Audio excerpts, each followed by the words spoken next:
I've been playing country music for almost 40 years now, in bars and honky-tonks from Shreveport to Kalamazoo. Music has always been my first love, but my second is people. And part of the fun of playing music is getting to meet some of the folks who appreciate it so much. After all, their hard-earned dollars keep gas in our tanks, food in our bellies, and strings on our guitars. So I figured the least I can do is accept a beer or two when they offer to buy and let them tell me all about their favorite Hank song. And every so often, you meet a truly great American, and there's some folks out there I'll remember for the rest of my life. But then sometimes you meet someone who makes you glad to be leaving town the next morning. We were in a college town called Brookings up in South Dakota. Nice place, and for the most part, nice people too. We played for 3.5 hours at a joint called the Wild Hare. It had a good bar and a good crowd and served alcohol until 2 in the morning. So after the show, we pulled up a stool, ordered some bar food, and then nursed a few beers with the locals until closing time, selling CDs and shirts and whatever else we could hawk to them. But it wasn't just about making a few extra bucks. You shake a guy's hand after playing his favorite song, and he's twice as likely to come back and see you the next time you're in town. Anyway, about 1:30 in the morning, most of the bar's patrons were steadily making their departure, and even some of the band had called it a night and headed back to the bus.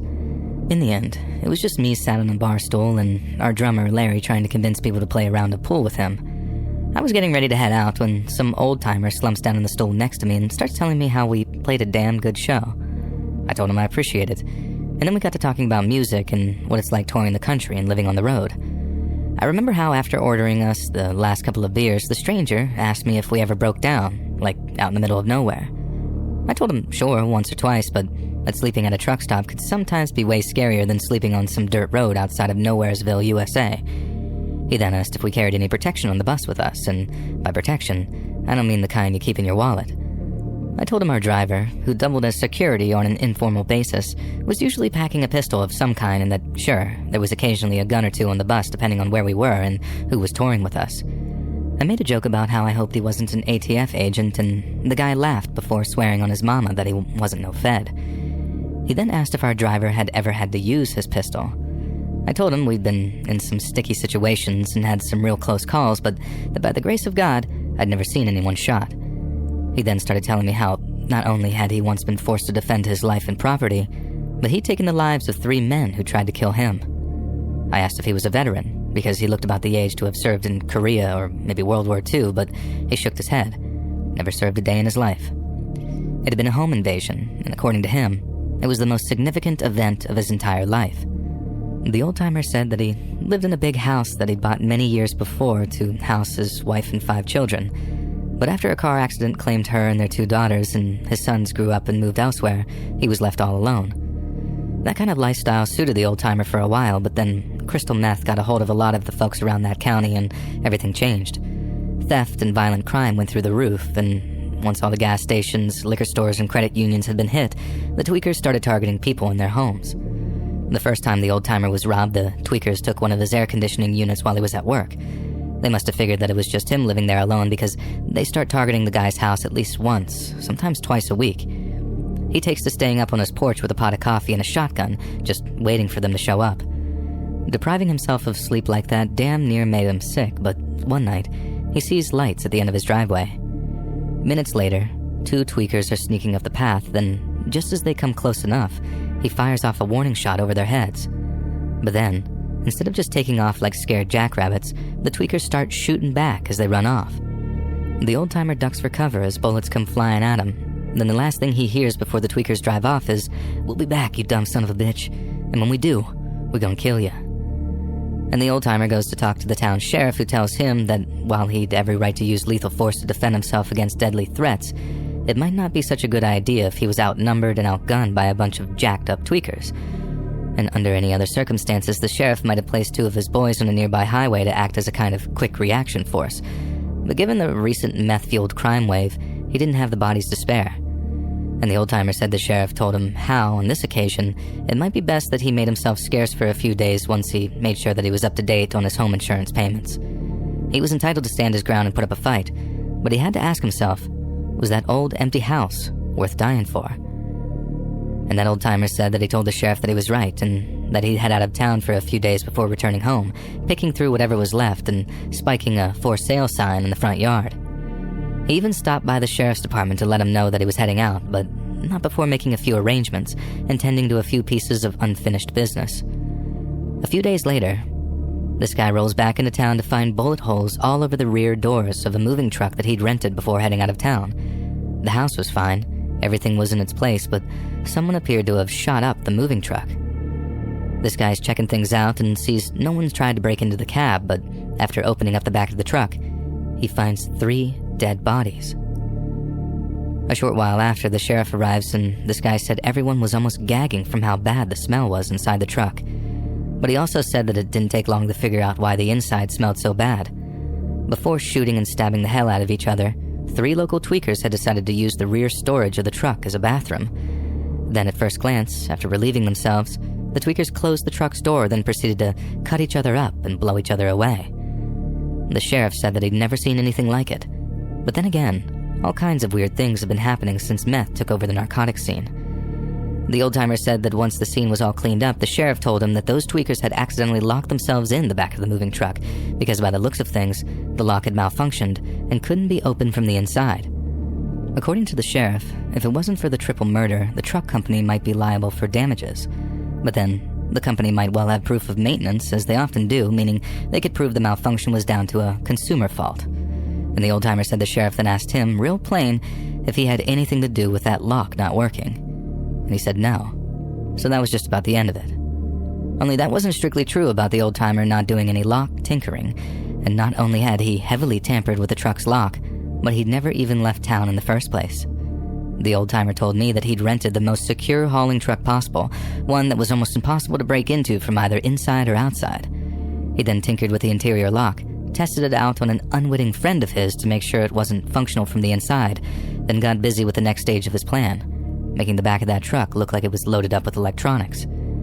He used all the old TV, radio, and VHS boxes that he kept up in the attic, stuffed them full of junk to make them feel fuller, then left the rear doors to the truck wide open like it was bait. And the next night, those tweakers show up just like they'd promised, 3 of them, all armed to the teeth. And they showed up to get revenge for that old-timer having fired that warning shot, which I'm guessing they thought was just a missed shot and not a warning. But upon seeing that big old moving truck with what looked like thousands of dollars worth of appliances in it, well, they just couldn't resist. All 3 climbed inside, looked through all the boxes, and hollering like they just won the state lottery. Then, out comes you-know-who from his hiding place to slam the truck's rear doors shut, locking them inside. First, the tweakers were spooked, what with the doors just slamming closed on them like they did, then they got frustrated when the interior door handle wouldn't function, each of them saying something like, "Here, let me try," and then cussing the thing out when it wouldn't budge. It took them a while to realize that they were trapped in the back of that old moving truck, but once they did, they started to panic. The old-timer said they tried shooting the lock out, and when that didn't work, they tried shooting holes in the doors and then hoped their boots might be able to do the rest. He said they spent hours trying everything they could think of to get themselves out of that truck, but it was no good. There was no way out. The old-timer and his buddy had tested out just about everything, with the buddy being none the wiser, of course, until the old-timer was happy that the truck was inescapable. At least without any serious industrial equipment, and unless they just up and stole it, no meth heads are out there driving with industrial-strength cutting equipment. It took those fools hours and hours before they figured out that they were trapped, and when they did, they started calling for help. And then and only then did the old-timer call out to them and tell them exactly what had happened to them. He said they were furious and tried firing shots in his direction through the side of the truck. But as his presence there before me that night confirmed, those shots flew wildly astray. And he told those foolish sons of bitches exactly how he tricked them into walking into their own tomb. And he says it was only when he used that word tomb that it really dawned on them what was happening. He said they begged and pleaded, swearing they wouldn't hurt him if he'd only let him out. The whole thing had been a big old misunderstanding, they said. Some people were not to be messed with. They just didn't know that he was one of them. They went from promising not to hurt him to promising him hundreds, then thousands, then tens of thousands of dollars as a reward. An old-timer said that he knew it was all bullcrap. They'd have said just about anything to get out of that truck, and unfortunately for them, it was way beyond forgiveness. See, most people would have trapped those tweakers in that truck, called the sheriff, and then laughed their asses off while the deputies dragged them out of the back in cuffs. But that's not what the old-timer had in mind. He let those tweakers sweat it out in that truck with no food or water for 3 whole days, and by then, they were drinking their own pee and eating the cardboard from the TV and boxes to stave off the hunger. After that, he didn't think it'd be much longer before they turned on each other, and when they did, it went off like the 4th of July in there. I'm not saying that those boys didn't get what they deserved. There sure is something poetic about them getting stuck in a kind of man-sized rat trap. But what really sent a chill through me was how proud that old-timer was of himself, and how he laughed until he wheezed thinking about them begging for help. He said that they were praying, crying for their mamas, and he was grinning like a madman telling me the things that he'd say to them. He used to talk about them eating each other, wondering who was going to draw the short straw. He did his best to make sure that they went slowly crazy without any food or water until they finally just snapped. As I mentioned already, I'm not saying those tweakers didn't get what was coming to them, but it was the way that old-timer was describing the whole thing, how he was proud as a peacock for what he did. That's what I found so chilling. If he wanted to deal with them to a permanent end, he could have shot the truck full of holes or set it on fire or driven the thing into a goddamn lake. But he let those boys starve and dehydrate and slowly lose their goddamn minds until the thought of eating each other drove them over the edge. At first, that old-timer had seemed like a good man, and I guess he was in so many ways. But to think that he had that kind of cruelty in him, that kind of darkness, I'm not ashamed to say that it terrified me. I also know that if those tweakers had gotten their hands on that guy, they would have done equally terrible things to him. But you expect that kind of behavior out of those kinds of folks. I didn't expect that guy to have ever done something like that, and certainly not to find it all so hilarious neither. I mean, he laughed himself into a coughing fit after he mimicked one of the tweakers wailing, "Mama, Mama, I'm so sorry," and I shuddered just imagining it. Again, I'm not saying that that guy didn't do the right thing. I'm just saying I think he went about it in a completely wrong way and lost a piece of his soul in the process.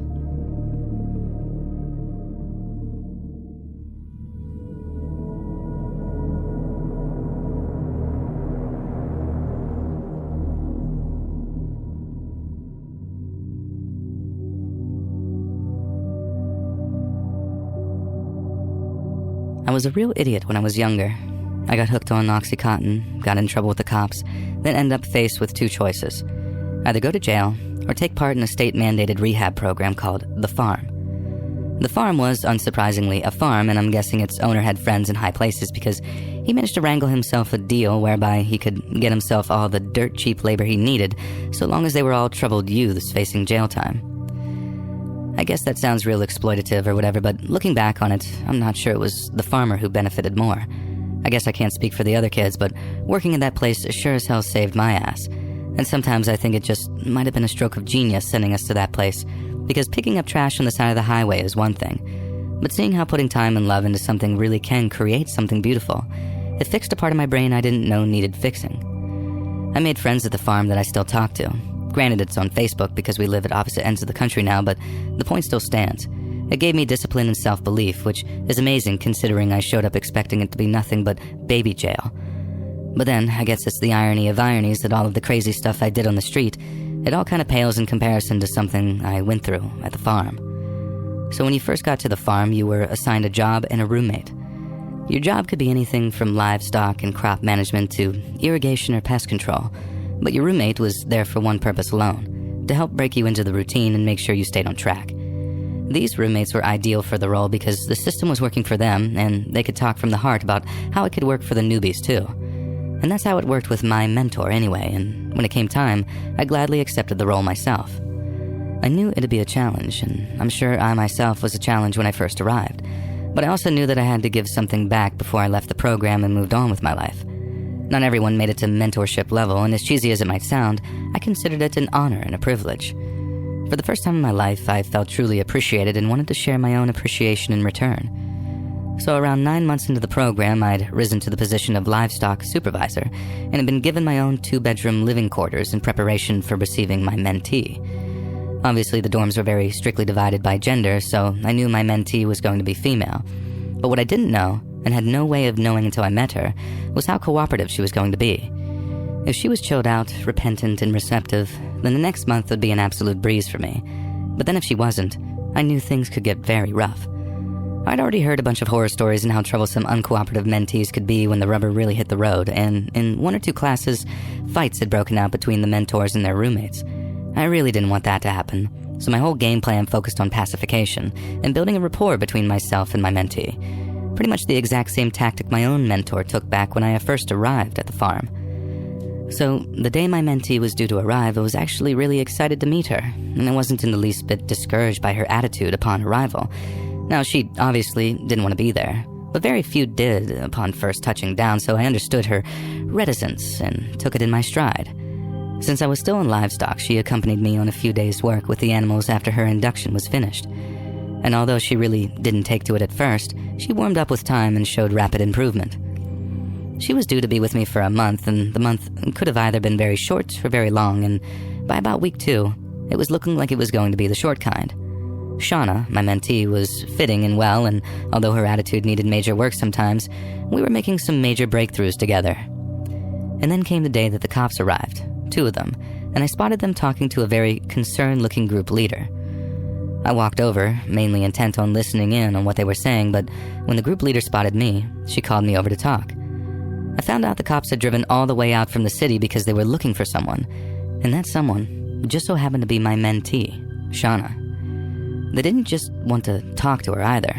She had a warrant out for her in another county, and they were there to arrest her. Obviously, this kind of presented us with a very precarious situation because we didn't know how Shauna was going to react to all this.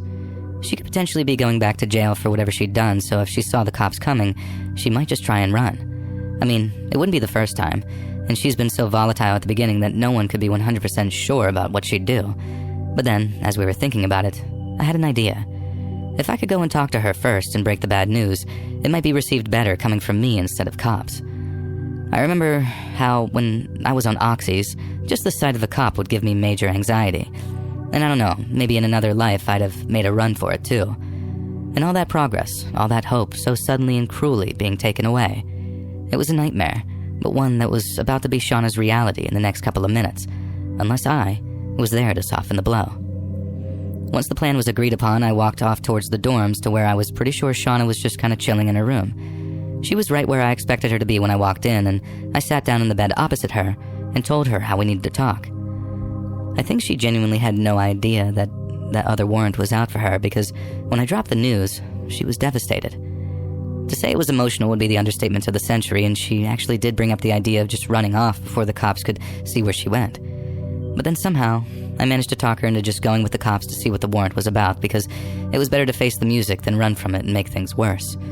The thing that really seemed to convince her was when I asked her if she was 100% truly certain that she didn't know what the warrant was about.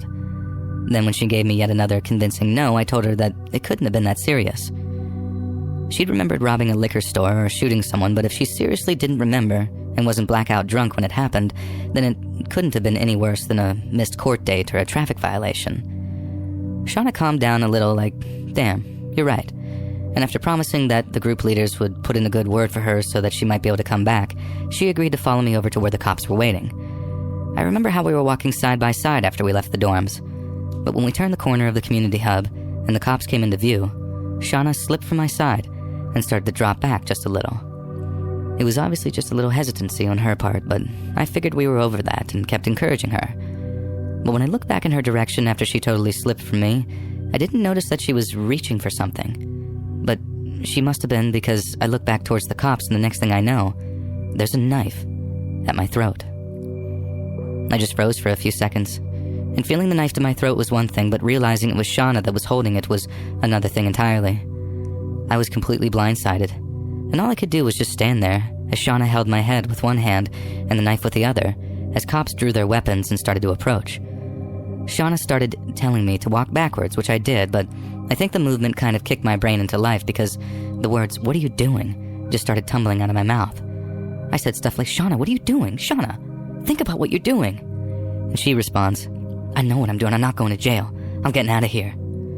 All the while, the cops are screaming to put the knife down, but all Shauna seemed focused on was walking backwards and not cutting my throat on accident. I remember telling her, "They're going to shoot you, Shauna.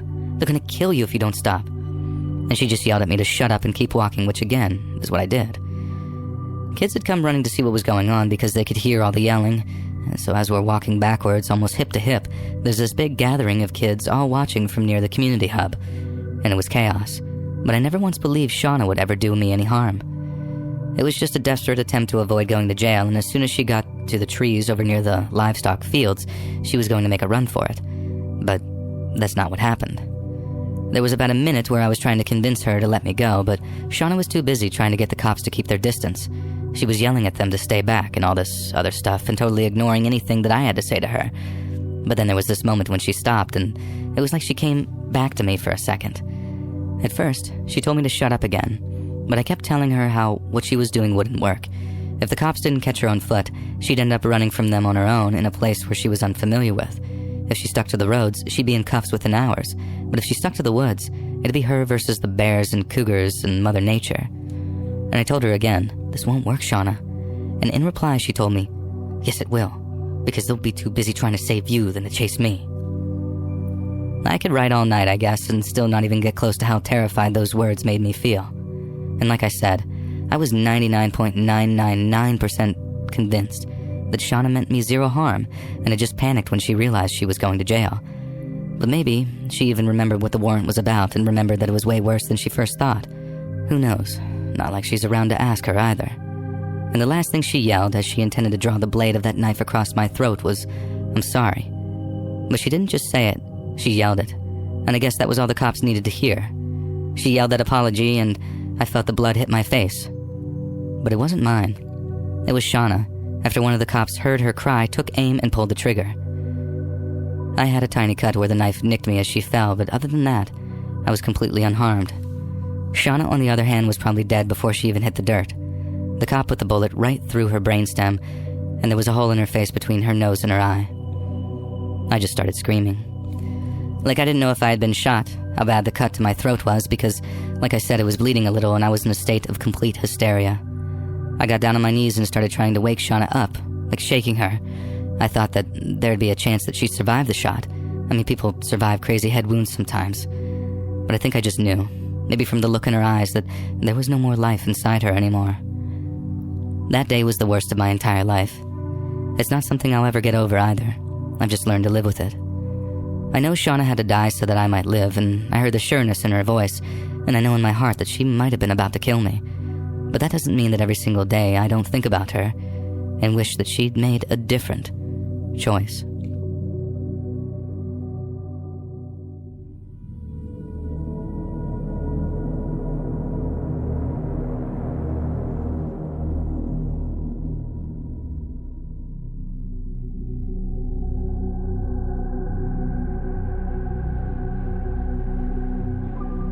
I remember when I was a kid, I would watch and even attend some football games with my dad, and it was something that we bonded over.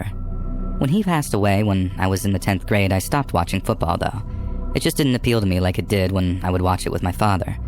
And a few years ago, I fell in love with the game all over again. Now for some context, I was 27 years old when I started following football again. I would watch the games with one of my best friends and his wife, and Sunday nights became a tradition at his house. Good food, good friends, and good times. Falling in love with the game again started to bring back so many fond memories that I had with my dad. I know a lot of people out there may not enjoy sports, especially American football, but sometimes the memories you can make can go far beyond the game itself. However, the memories are not always good. And this story that I'm about to tell you happened last year, and instead of a fond memory, I was left with a very lasting nightmare. As I mentioned a moment ago, I got back into football a few years back, but I wasn't able to attend the game until last year. My buddy surprised me on my birthday with tickets to an NFL game, and I was beyond pumped. This was going to be the first game I attended since before 10th grade. My town unfortunately doesn't have an NFL team, and the closest stadium is almost 3 hours away. I didn't want to drive all the way home after the game, so I decided to actually book an Airbnb close to the stadium. My friend who got me the ticket was also attending the game with me, and he was bringing his wife as well. They didn't want to stay after the game, so they planned on driving home after. And this was honestly fine with me. I was actually looking forward to the quiet evening to myself. The game was awesome, other than one minor hiccup towards the end, and the score was tied in the fourth quarter, and our team actually had the ball. And a crazy series of plays transpired, and as you might expect, the crowd was going insane. So insane that someone actually bumped into me and caused me to spill some of my beer onto the gentleman in front of me. And he wasn't pleased. And I apologized, but he continued to lay out this very verbal assault. After a minute or two of getting yelled at, the man went back to watching the game, as did I. Not long after the game ended and our team came out victorious, and we cheered and celebrated with the rest of the home team fans. I won't say what the team was for my anonymity, and that night I got back to my Airbnb and just kind of hung out and relaxed. I decided to order myself a pizza and just sort of enjoy my little scenic getaway. The place was very cozy and on the outskirts of that town, and it wasn't like in the middle of nowhere or anything like that, but it definitely felt kind of secluded. I'm not exactly sure what time I fell asleep, but it was late, after midnight for sure, and at some point during the night, I woke up because I thought that I could hear this very strange noise. I sat in bed for a minute trying to focus, and I didn't know if it was just my imagination or if I actually had heard something. A few seconds later, I heard it again, and then again right after. This wasn't creaking floorboards or any of the other things that people say when they think you're being paranoid. This was, without a doubt, the sound of something being thrown at the side of the house. Something small, almost like a rock or a pebble. I got out of bed and turned most of the lights on, mainly because I was a little spooked, but also because I didn't know the layout of the house and I didn't want to stumble my way through the darkness. I'm a bit clumsy and I have a knack for breaking things, and I made my way to the window that was on the other side of the house. And that's where I had heard the sound coming from. I cupped my hands and looked into the darkness, but I didn't see anything, and I was convinced that whatever I had heard was probably nothing. And being the anxious person that I am, I just decided to go investigate outside. I understand this may seem like the worst idea in the world looking back, but I had convinced myself that nothing was out there except maybe some wildlife, and I just wanted to make sure. I spent a few minutes outside, walking around, having a smoke, and I didn't see anything weird or out of the ordinary. I did see a few small rocks on the side of the house where I thought I had heard the sound, but it was a pretty wooded area, and those small rocks could have just been there the entire time. I decided to chalk up this entire ordeal to just my anxiety and nerves and being away from home. I started making my way back to the house, and that's when I froze. Because I had turned a lot of the lights on, I was able to see inside the house from outside. And there, walking through the kitchen, was a person. Someone who was wearing a hood. I was able to see them through the room clear as can be, and I immediately took cover behind a tree, ducking down. Thankfully, I had my cell phone with me, and immediately I called 911. While I waited for the cops to show up, I just sort of watched this figure through the windows slowly creeping through the house. He seemed to be opening doors and even checking closets. I had my small duffel bag on a little table in the kitchen, and this person went through my bag. He even grabbed my wallet and went through it a bit, but didn't even take anything. After a couple of minutes, this person started to move a little faster. He was whipping open doors, and he looked like he was looking for something, and he looked frustrated. He must have heard the police, because as soon as the cop car showed up, he jumps out a window and starts to flee into the dark. I came out from behind the tree and flagged down a cop and tried telling him that the intruder had just ran, but they were very focused on calming me down in that moment. Finally, the police were able to take my statement, but by that time, this intruder was long gone.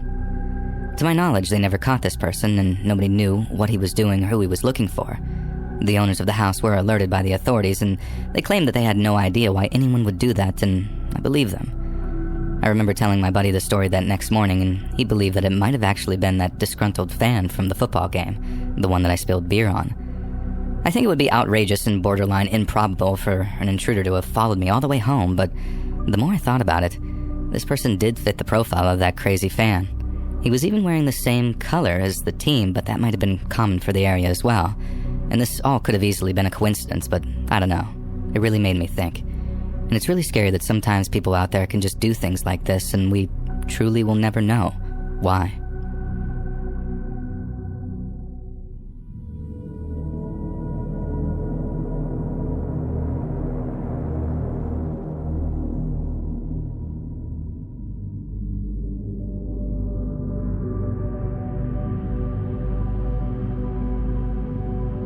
I used to live on Parkfield Road near Lark Lane in Liverpool. My local supermarket was the Tesco on Agberth Road, so every time I needed to buy food, I'd walk all the way down Parkfield from my flat, which was in a house at the very top of the road near Prince's Park. Most of the houses on Parkfield are basically old Georgian mansions. I'm talking beautiful old buildings with long drives and grand entranceways that I'm guessing used to be occupied by the city's elite. But nowadays, most have been converted into apartments which have 5 to 7 flats in them. Some of them boast some truly exquisite architecture, but while they're nice to glance at, it's generally not good form to stop and stare at someone's house or place of work. So I just minded my own business and kept on walking past. But that's not to say that I didn't notice that 1 or 2 of the old mansions had been converted into stuff that wasn't apartments. I knew one had been converted into a nursery and another was like a vet's or something, but I was never curious to find out anything more about them. So one morning, I leave for work at 7 a.m., so I'm walking down Parkfield, still half asleep, earbuds in, podcast on, and some coffee in hand. And I was about halfway down the road, headed for St. Michael's train station, when I saw a guy standing still on the pavement in front of me. It looked like he was waiting for someone, maybe a taxi or a car share to work or something, but other than very briefly regarding him, I didn't pay much attention to him at all. And that all changed, though, when I walked past him, and he said something that I couldn't make out over the noise of my podcast. I was almost certain that it was directed at me, so I stopped and pulled out my earbuds and then asked who he was talking to. He was looking right at me as I turned, so clearly he was talking to me, but he didn't answer my question or anything. He just kept on talking, even though I hadn't heard the first thing he'd said. I remember exactly what he said because it was one of the weirdest things anyone's ever said to me in my entire life. He goes, "They're all burning, in one big pile, and every day, there's more and more." It probably took my half-asleep brain a microsecond longer than it normally would, but as soon as I realized the fellow was just chatting nonsense, I said, "Yep, okay," in like a sort of please don't kill me crazy person kind of way, and then carried on walking towards the train station. I suppose if you live in any city on the planet, you're just bound to encounter a few head cases from time to time. I just didn't expect to encounter one that early in the morning. It didn't scare me or anything, I just thought, what a weird bloke, and then by the time I got to the office and saw the massive stack of invoices that I had to work through, it was basically forgotten about for the next 8 hours until it came time to commute home again. The fella wasn't there that time, nor was he there any other time I walked down Parkfield Road for the next 2 months. But then one morning, bright and early, there he was again in the exact same spot I'd seen him the first time. And he wasn't alone. The fella was standing with 2 women, both in their 50s or 60s, who both appeared to be reading. Since there was 3 of them on the pavement, I decided to cross over onto the other side so I'd have more room to pass. But as I did, I couldn't help but peek over at the 3 of them. The fella caught me looking, and although he didn't say anything, we locked eyes and smiled before I quickly turned my head away. But before I did, I noticed the 2 women who looked like they were reading from little books appear to be whispering something too, like they were reading aloud. Now this is the point where a lot of your American listeners are going to stop and think, hang on, this sounds familiar. And to be fair, if you're thinking what I think you're thinking, then you're thinking the right things. But the issue in question isn't such a massive deal over here as it is over on your side of the pond. I'm not trying to turn it into a dunk on you or anything. We just have different issues over here. Cue the overwhelming and unflattering agreement. And that's why I could walk past them a second time and not piece together what they were doing with where they were choosing to do it. I blame it on the sleepy brain personally. Both times I saw the weird fella, I'd only been awake 30 minutes, and since I was on my way to work, I didn't exactly have time to stop and chat. It was literally days later when I realized that we were standing outside of the vet, facing the place from across the street, so I decided to employ a bit of the old Google foo to try and work out what was going on. It was called something like the Daffodil Clinic. Not its actual name, of course, but something equally unassuming. It then took me mere minutes to figure out what its purpose was. There was a lot of flowery language around the subject. They just didn't come out and say it on one page. But after just the teeniest bit of clicking around, I discovered what the clinic was for. It wasn't a vet. It was an abortion clinic. And that's why the people were praying outside of it. I've since come to learn that protesting abortion clinics is quite a big thing in the States, and a lot of the time the protests get pretty vicious, I guess.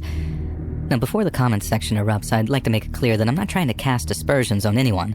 In a free country, people should be free to pray wherever they want, right? And I don't live there, so I don't really know exactly what's going on. But that's not what I found so creepy about that man. The one who said that initially unintelligible thing to me about them all burning down there in one big pile. He was talking about the aborted babies, and he was talking about them burning in hell. I think you'd have to be exceptionally sturdy of a person for that mental image not to send a shudder through you.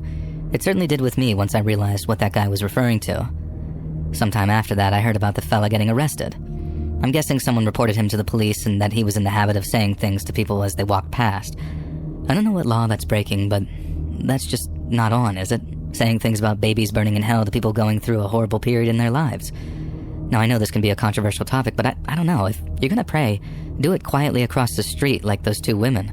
Don't make a big thing out of it. And certainly, don't go telling passing strangers things about piles of babies burning in hell.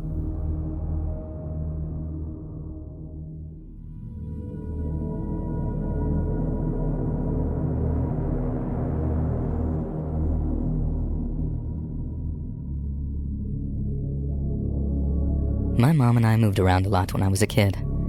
I was born in upstate New York, lived in Connecticut for a while, then after my parents got divorced, my mother and I moved to San Diego to live with her boyfriend, before we eventually moved up to Portland, Oregon to live with my maternal uncle when I was 12. We stayed there till I was 18, and aside from 1 or 2 cons, there were a lot of pros to growing up in Portland. But when I first moved there, I'd say for the year or so, I hated it, and it was mostly down to one man. A couple of days after we moved, I was riding my bike up and down the street when I saw this kid around my age walking up the street. He had a plastic grocery bag in his hand, and it looked like it was full, but whatever was in it was moving. And as I drew level with him, I stopped my bike and asked what he had in the bag. And he smiled, walked up to me, then opened up the bag to show me a bunch of fish that he'd caught that afternoon. I'd never been around much fishing or hunting, so I thought it was wild that this kid was just walking up the street with a bag of fish that he just pulled out of a pond. But to him, it was like the most normal thing in the world. And what blew my mind ever more is when I asked what he was going to do with them, and he replied, "Probably eat them." I thought he was the single coolest kid I'd ever met in my life, and it turned out that he lived down the street, so I asked if he'd teach me how to fish. He said sure. Then a few days later, we were on our way down to the old fishing hole that he used to frequent. Brett, my new buddy, used to make his fishing rods out of nothing but sticks, along with whatever hooks and lines he could steal from his dad. I thought it was the most badass thing ever. A kid of 14 years old catching his own fish with homemade rods, and from then on, I was obsessed. And that whole summer, Brett and I would go fishing just about any chance we got, and we'd take any fish that we caught home to his mom, who would just fry them up and then serve them up with some hush puppies and coleslaw. And we had some great times at that old fishing hole. But after a while, Brett said that he'd found an even better place to fish. It was a longer walk than our first fishing spot, but Brett said that it was a much larger pond, which meant much larger fish. So off we went one Friday afternoon to check it out for the first time. Brett was right about it being a much better pond. The only problem was, we didn't know that we were intruding on anyone's spot.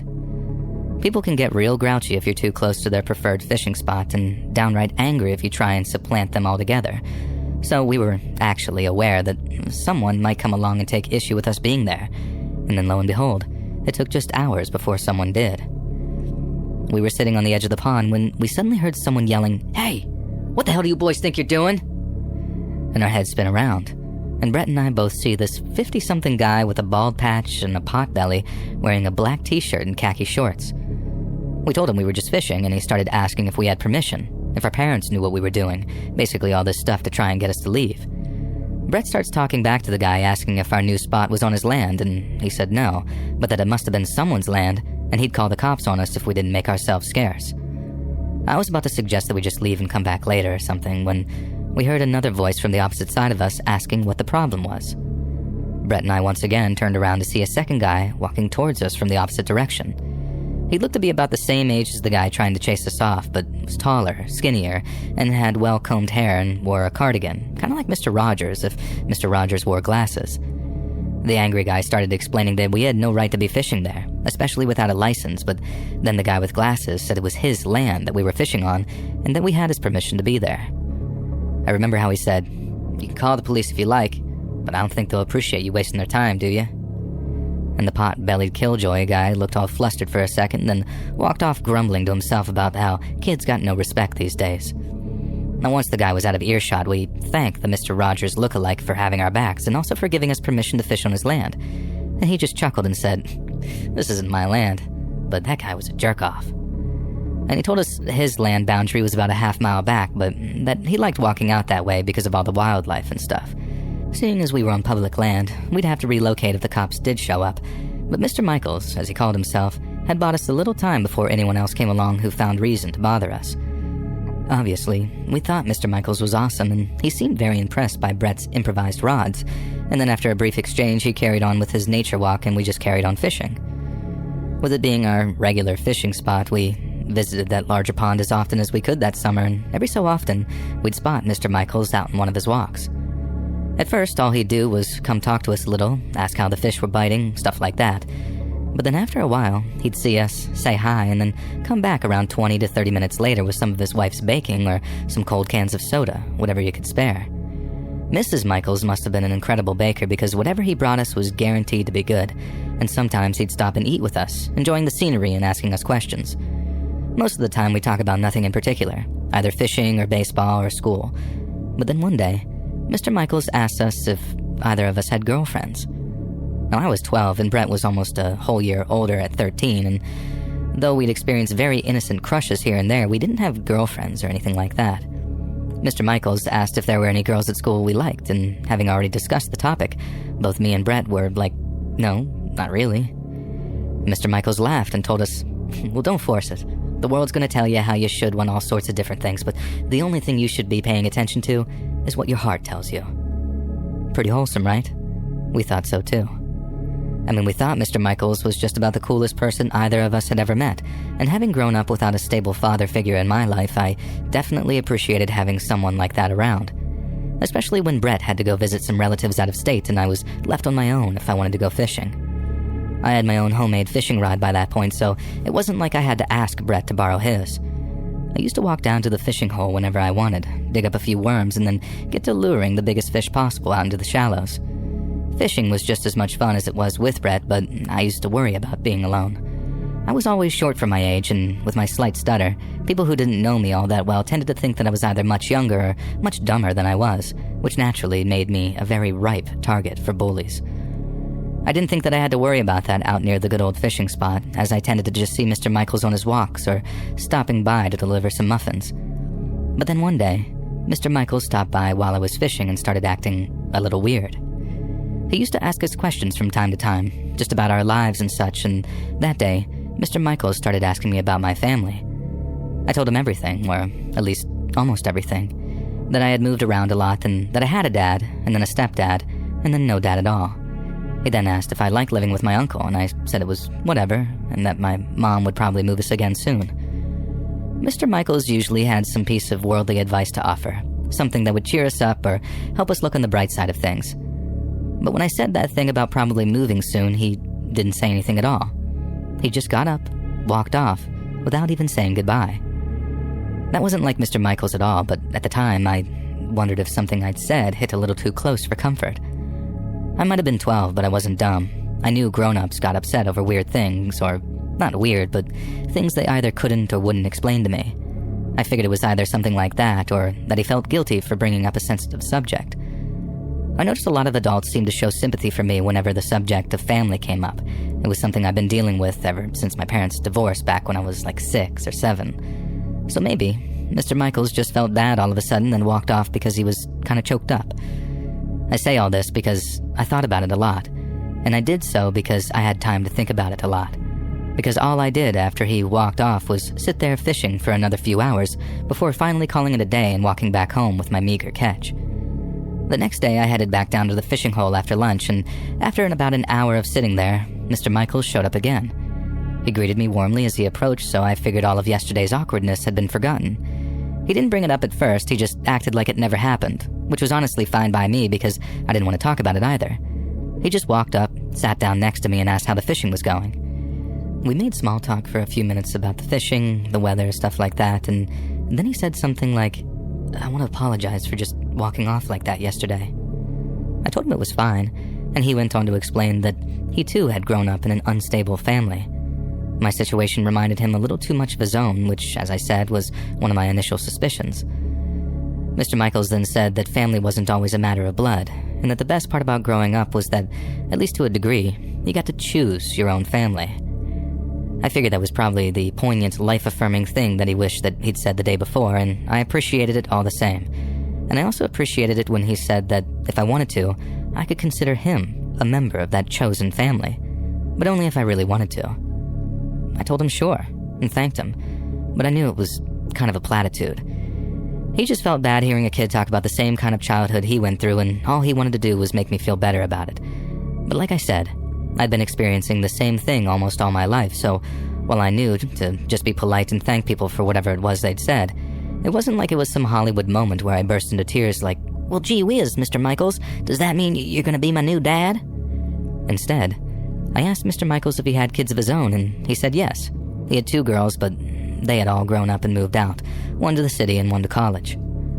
I thought I'd figured out another reason why he liked me and Brett so much. We were like the 2 young sons that he never got to have. The next time that I went down to the fishing hole, it was Saturday. Brett was due back from his relatives on that Monday, so it was my last solo fishing session for the foreseeable future, and I was pretty sure that I'd see Mr. Michaels at some point with it being a weekend.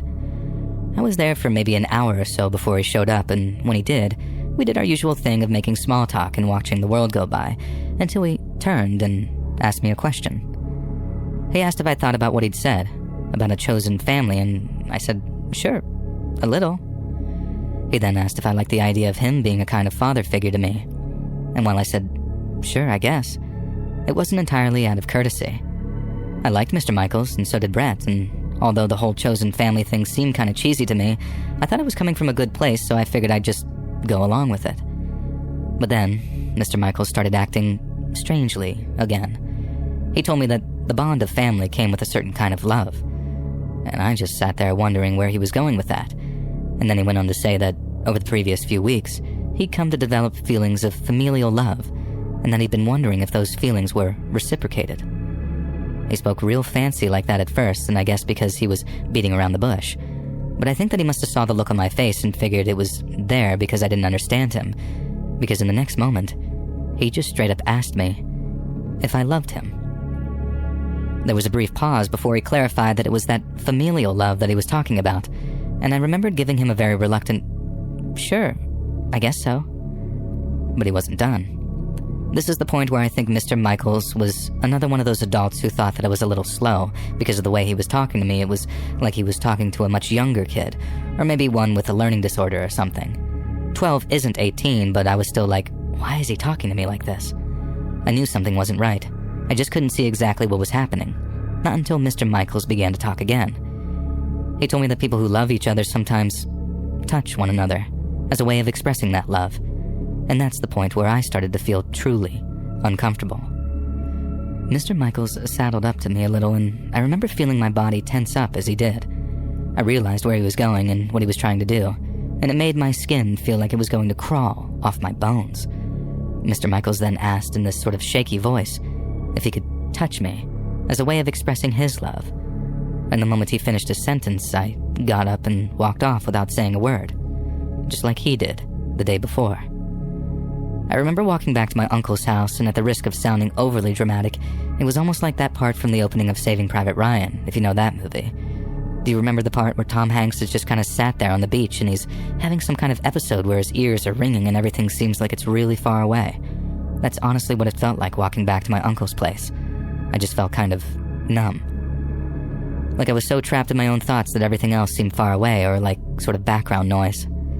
And I walked into the kitchen via the back door, which was kept unlocked during the day so I could get in and out at will, and I walked straight past my mom and up to the guest bedroom without so much as even looking at her. And that gave her a clue that there was something wrong, so she followed me up and asked me a few questions. And then it all came spilling out of me, along with many, many tears.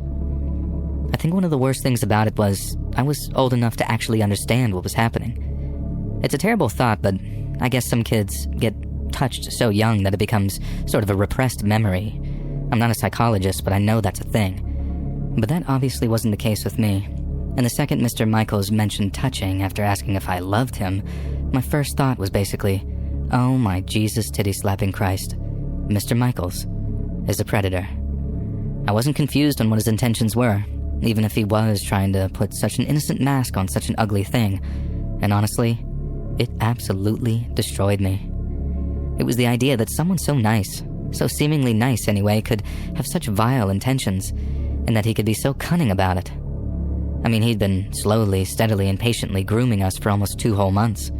He'd been working to earn our trust, waiting for the right moment, and then when he'd heard that my mom and I moved around a lot, and possibly coupled with an assumption that I was a little slow, Mr. Michaels figured that I was the perfect target.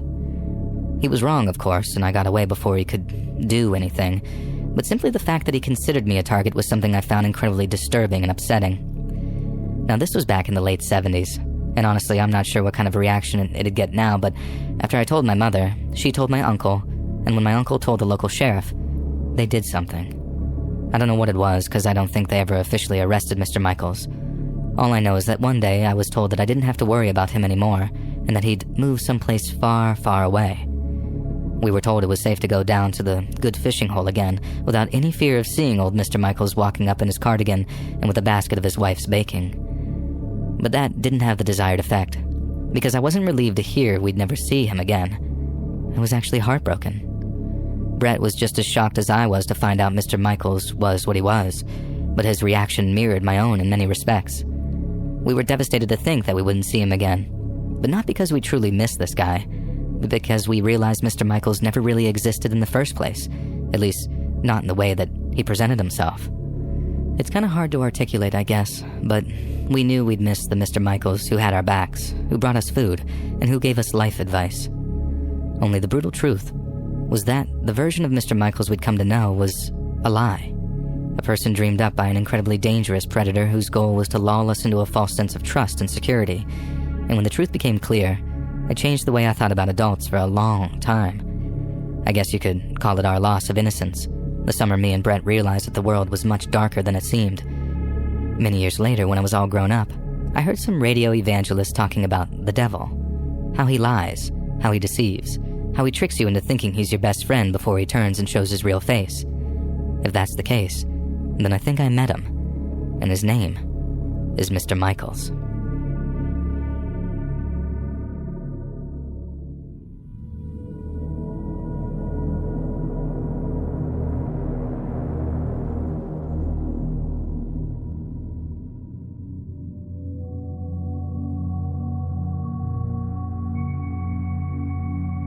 I was a university lecturer for the better part of 20 years, and in that time, I've met some great students and some not-so-great students.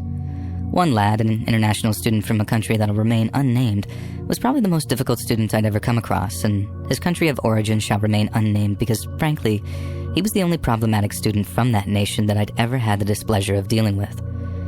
Every other international student from this particular country was respectful, considerate, and exceptionally hardworking, but this one was not. The first thing he told me after realizing that my first initial stood for Maria and not something like Matthew was that no one in his country would take a female professor seriously.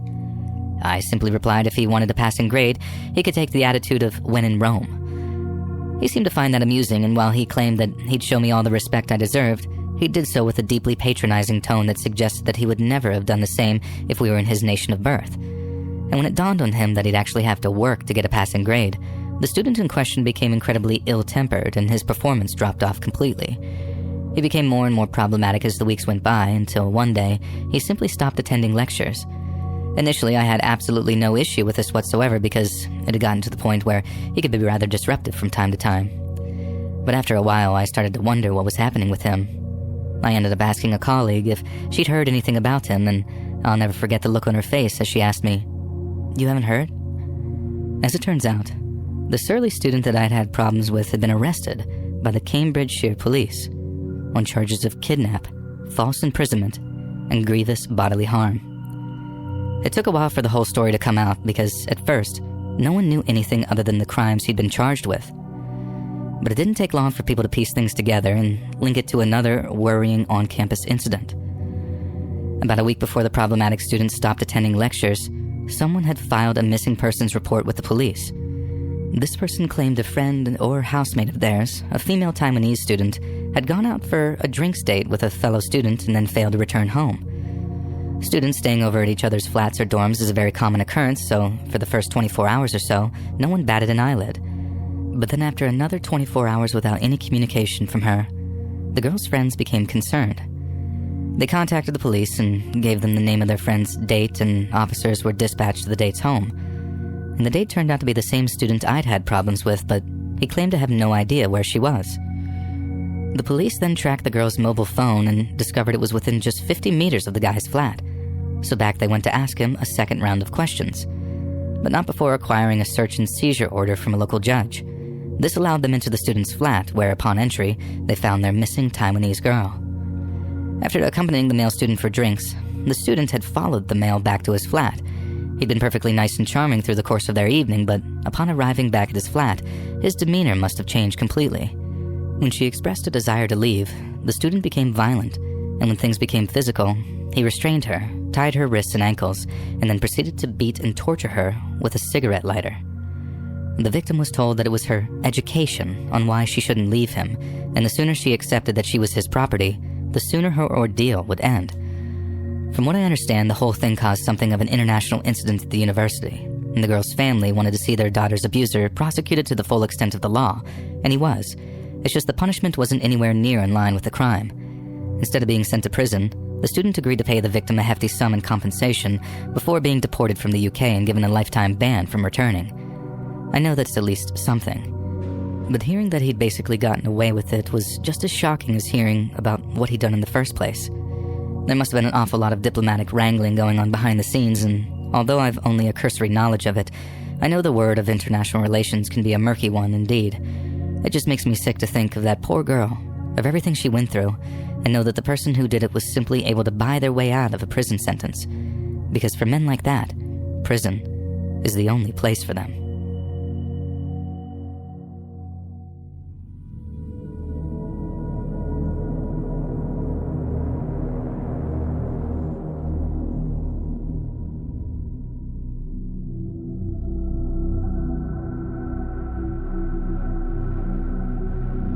Back in 2009, when I had just turned 22, one of my best friends since childhood met a girl on Facebook. Dean was a bit of a trailblazer in many respects because back then, we thought of him having a Facebook girlfriend as pretty sad, whereas nowadays, meeting on dating apps or sliding into DMs on social media is a totally normal way for couples to find each other. We used to joke about her being a catfish before catfishing was even really a thing. We didn't use that exact term, but there were a lot of jokes about Louise turning out to be a Lewis who was 3 times his age. Turns out, Louise was a real person. And when we met her, we understood why Dean was so smitten. They seemed perfectly matched for one another, and within about 18 months of them getting together, Dean announced that he was moving down to Bournemouth so they could be closer. We were gutted to see him go because Bournemouth is a 7-hour drive from where we grew up in Durham, and without a car, it wasn't like he could pop home whenever he liked because the trains took even longer and the fares were outrageous. Since Louise lived with her mom and brother, Dean started looking for flats down in Bournemouth, and then when he got a bit of money saved up and had somewhere to live, off he went. We later found out that he'd moved into a shared apartment just outside of the city center and that he'd quickly found a job as a kitchen porter, so he didn't burn through too much of his savings. His job was all right, his relationship was flourishing, and the only thing stopping him from getting a flat with his girlfriend was the fact that she didn't have a job yet. On top of that, his new flatmate sounded like a sound fellow, too. The only thing was, Dean wasn't very forthcoming when it came to information about him. As you can imagine, he was very proud of himself for having landed on his feet in the way that he did. He told us all about his new job, all about how nice his new neighborhood was, and he briefly touched on how cool his new flatmate was. They'd have a drink together, have a smoke together, watch horror movies together, but when we asked what he did for a living, or what he looked like, or what he was interested in, Dean was suddenly all vague or one-worded answers. We just put it down to him still being new in the area, and it's not good manners not to pry into people's lives, is it? And regardless, we were pleased that he was doing well, even if it did mean seeing less of him. Anyway, about 6 weeks go by, and Dean ends up inviting us down to Bournemouth for the weekend. We were all about 23 or 24 at the time, meaning that we didn't have a lot of cash to throw around on hotels and all that, but Dean's like, "No, brother, just crash at my place." We drove down on Friday morning, got there in the late afternoon, then went looking for Dean's flat out near a place called Boscombe. We found it no problem. Our mutual friend beeped his horn when we were outside, then we had an ecstatic reunion in the car park of his apartment block. We hadn't seen Dean in nearly 2 months, so we were over the moon to be reunited. But after he invited us inside for a cup of tea and a chinwag, we realized something wasn't quite right about him. He looked pale, he looked like he'd lost weight, and he looked like he wasn't sleeping very well either. And not only that, but the flat that he was living in was an absolute pigsty. We didn't bring it up right away, but we were too busy chatting about this and that and trying not to break into our beer stash too early. But in the end, I asked him if he was feeling up to a few drinks that night because he looked a wee bit peaky.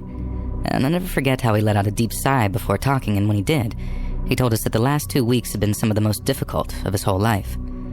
Dean's new flatmate had started out as a sound fella, but then after a few weeks, he'd started letting his true colors show. The flat was in such a sorry state because Aaron never, ever cleaned up, and the only way Dean had been roped into living there was that the landlord had scrubbed the place down and made sure Aaron was out of the flat during the viewing. I wouldn't go so far as to say that Aaron and his landlord conspired to trick Dean into signing a 6-month contract because, from what I gathered, they loathed each other with a passion. But they both had something to gain from Dean living there, so I suppose there was some degree of collaboration. You see, Dean hadn't moved into a cozy apartment with an eccentric but playful older roommate. He was living with a mentally unstable alcoholic who never paid his rent and was prone to violent, psychotic outbursts. He just hadn't realized it until it was far too late.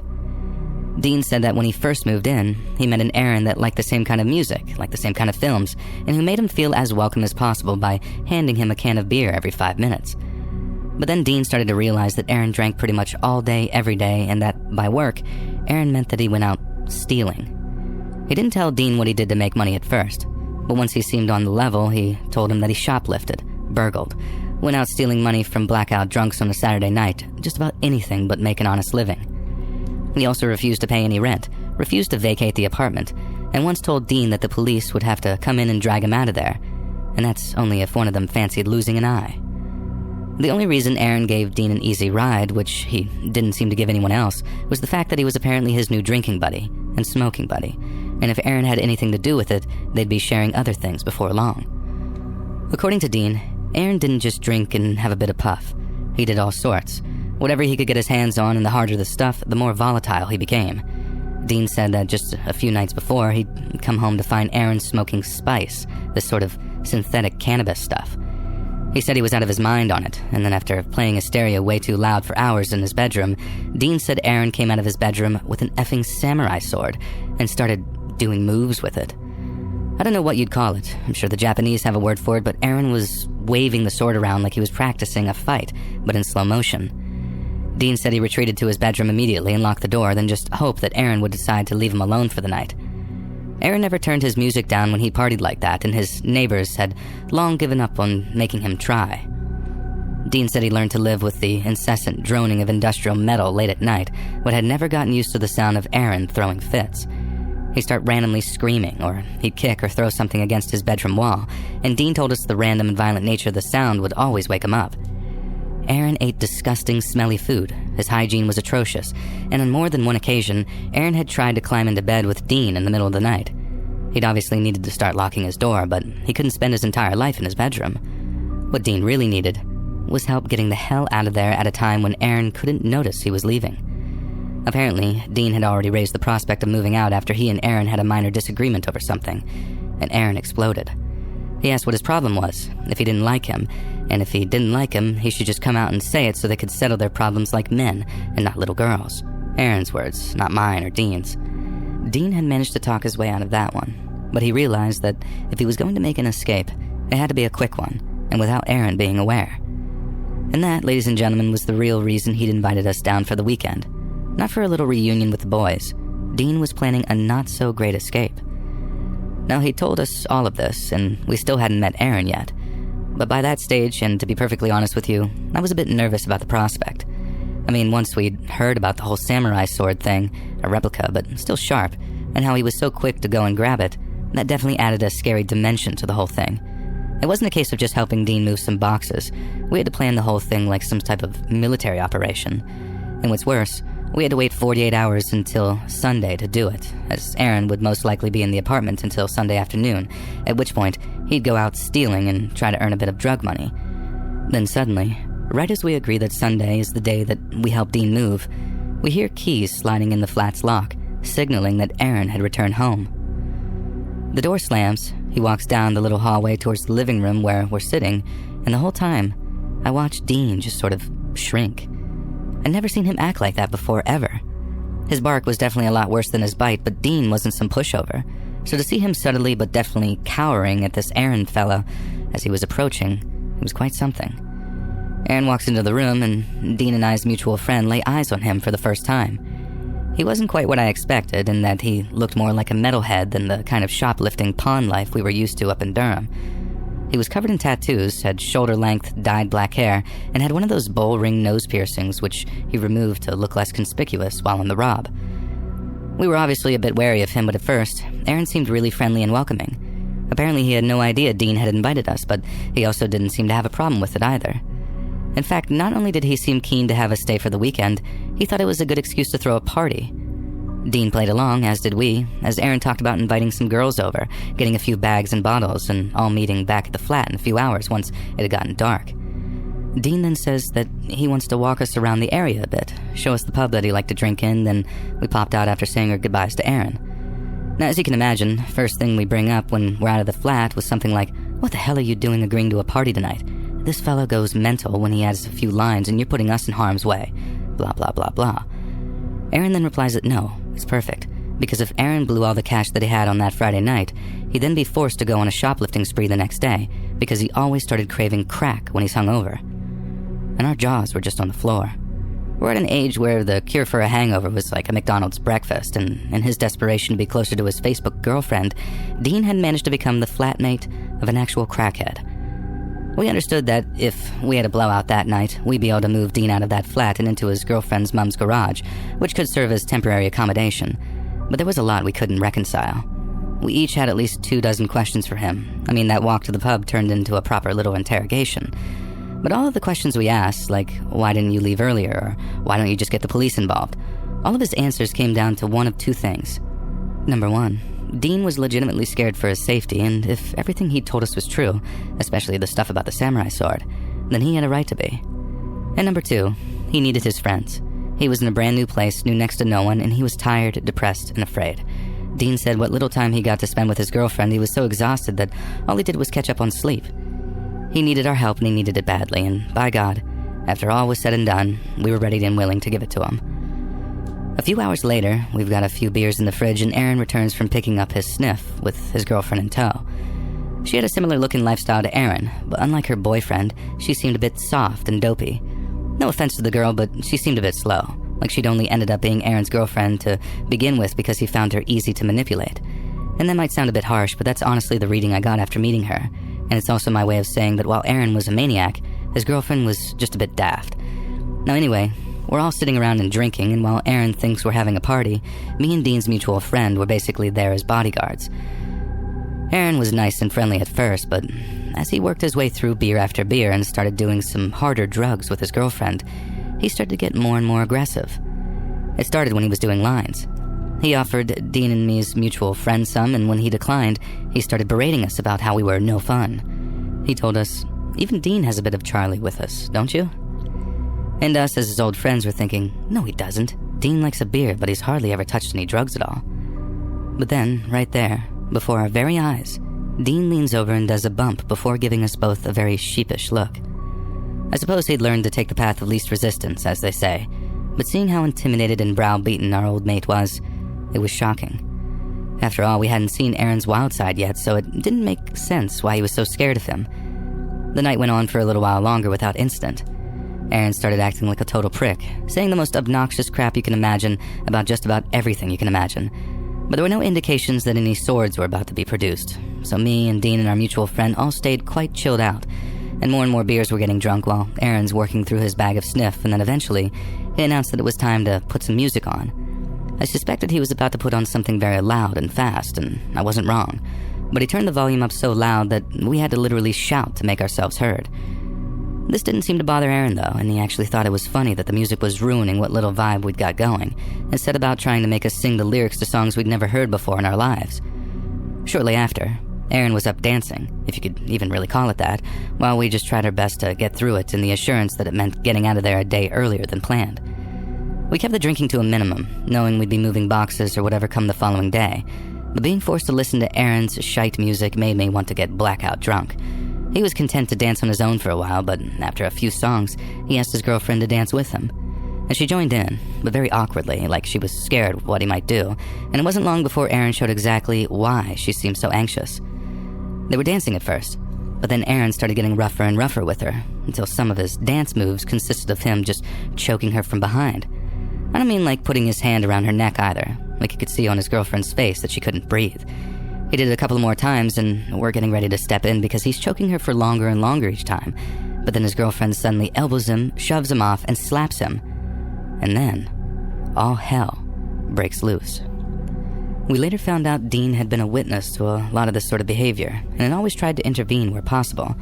But he could only do so much knowing that he had to live with the bloke, and by that, I mean, he couldn't just deck him like he'd wanted to. But then, since me and his other mate were there, and knowing we had his back, Dean launches himself across the room as Aaron starts throwing punches at his girlfriend's face. We followed in his footsteps, and within a few seconds, we had Aaron restrained. Dean starts shouting at his girlfriend to leave, but she didn't move. She just stood there, frozen, like she didn't know what to do. I joined in shouting at her to call the police, but instead of snapping out of it and calling 999, she ran off into Aaron's room and slammed the door shut, leaving the three of us basically sitting on top of him. We do a bit of shuffling about, then I'm able to get off of him, grab my phone, and call the police. I told them that we had a mental case in our hands. A bloke had gone berserk and he was going to hurt someone because we couldn't restrain him all night. The lady on the phone said that she could hear Aaron screaming about how he was going to kill us and that she'd get someone out to us as soon as possible, which she did. Aaron was still screaming bloody murder when the police got there, and after he tried attacking them as well, that was it. He was off to the cells for the night, giving us a tidy 24 hours to move Dean's stuff out into his girlfriend's mom's place. It'd be cramped, but Aaron had no idea where the house was, so there'd be no tracking him down, and sharing a bathroom with 3 normal people was better than sharing one with a dangerous and violent psychopath. We got Dean out of there, so it was mission accomplished, and then we went out to celebrate on the Sunday before we drove back to Durham. But now I look back on it, the celebration feels a bit bittersweet. Aaron made things easy for us by trying to bite a policeman, and so it was a quick in and out, and Dean was able to end a miserable little chapter in his life. But I sometimes think about Aaron's girlfriend, how even after choking and punching her, she'd run into Aaron's bedroom at the first sign of trouble and just stayed there. We shouted at her to leave, to call the police, but she chose to run into the bedroom of her abusive boyfriend and lock the door. And sometimes I really worry for that girl's future. But with the attitude she's got, I suppose there's only so much you can do. And that being said, I hope someone gets her some help, some proper help, before it's too late.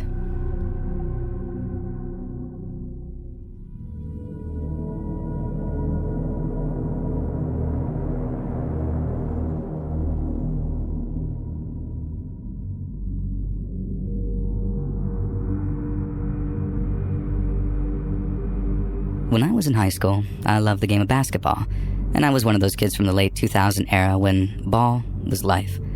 I knew I was not good enough to play at the next level, but it didn't stop me from playing the game I loved when I was back in high school, and I played with the same group of guys for years. And by the time we became seniors, our team was making a run for the playoffs, and it was a very exciting time and the whole community was buzzing around it. And after a very massive win, our team was only 1 win away from a sectional title, which was just about the greatest accomplishment I could have ever made in high school.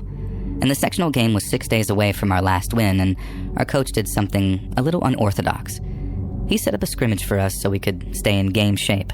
And for anyone who doesn't know, setting up a scrimmage this close to a big game is kind of a recipe for disaster. As a coach, you're risking your players' durability and potentially opening them up to an unnecessary injury. As players, we didn't really care though. We wanted to play as much as we could. We were high on winning, and any chance to improve our game, we wanted that. And the main reason our coach set up this scrimmage was to really test our skills and start to push us to the limit. The team we were set up to play was a team made up of players from all over the state. They didn't belong to one school, and these were essentially the best players in the area. It was going to be a test for us. If we were able to hang with this team on the court, we could be more than ready to compete in the sectional game. The game was on a Thursday evening after school, and we played the game at a neutral location. And the gym was nice, but the surrounding area had seen better days. It was one of those sort of rundown parts of the city. One of the downfalls of the gym was that it only had 1 locker room, which the other team used. And my team was forced to change in the basement, and basketball season is in the winter for anybody who doesn't know, so let's just say that the basement of this building was absolutely freezing. Not only was it freezing in the basement, but it was very dark. Even with all the lights on, it felt kind of dim. Something about the basement was just off, though. It was creepy down there, and not just because it was a dark basement. From the moment I got down there, I was joking around with the team that this basement felt off and was weird, and most of the guys just kind of laughed it off and called me paranoid, which I'll be the first to admit, I am kind of a paranoid person by nature, listening to podcasts like Let's Read. And while we were in the locker room before the game, we were all joking around, just being typical high school idiots. I continued to press my teammates about something just not being right about this place. And one of my teammates was using his cell phone to shine a light in the dark corners of the basement, but it just looked like junk and boxes everywhere. This was 2009, so the flashlight on the phone wasn't as powerful as it is today. And eventually the coach joined us, and once we got focused on the game, I forgot all about that creepy basement. And after the game, which we lost by the way, we went back into the locker room to discuss plays and talk about what went right and what went wrong in the game. After our coach gave the final speech, he left the locker room with the other 2 assistant coaches, and my team got dressed and continued to talk about the game. And one by one, the players started to filter out of the locker room until it was just me and another player. And just as we were finishing up, we heard a loud crash come from the back of the room. It was a loud and very jarring sound that caused us both to freeze in our tracks.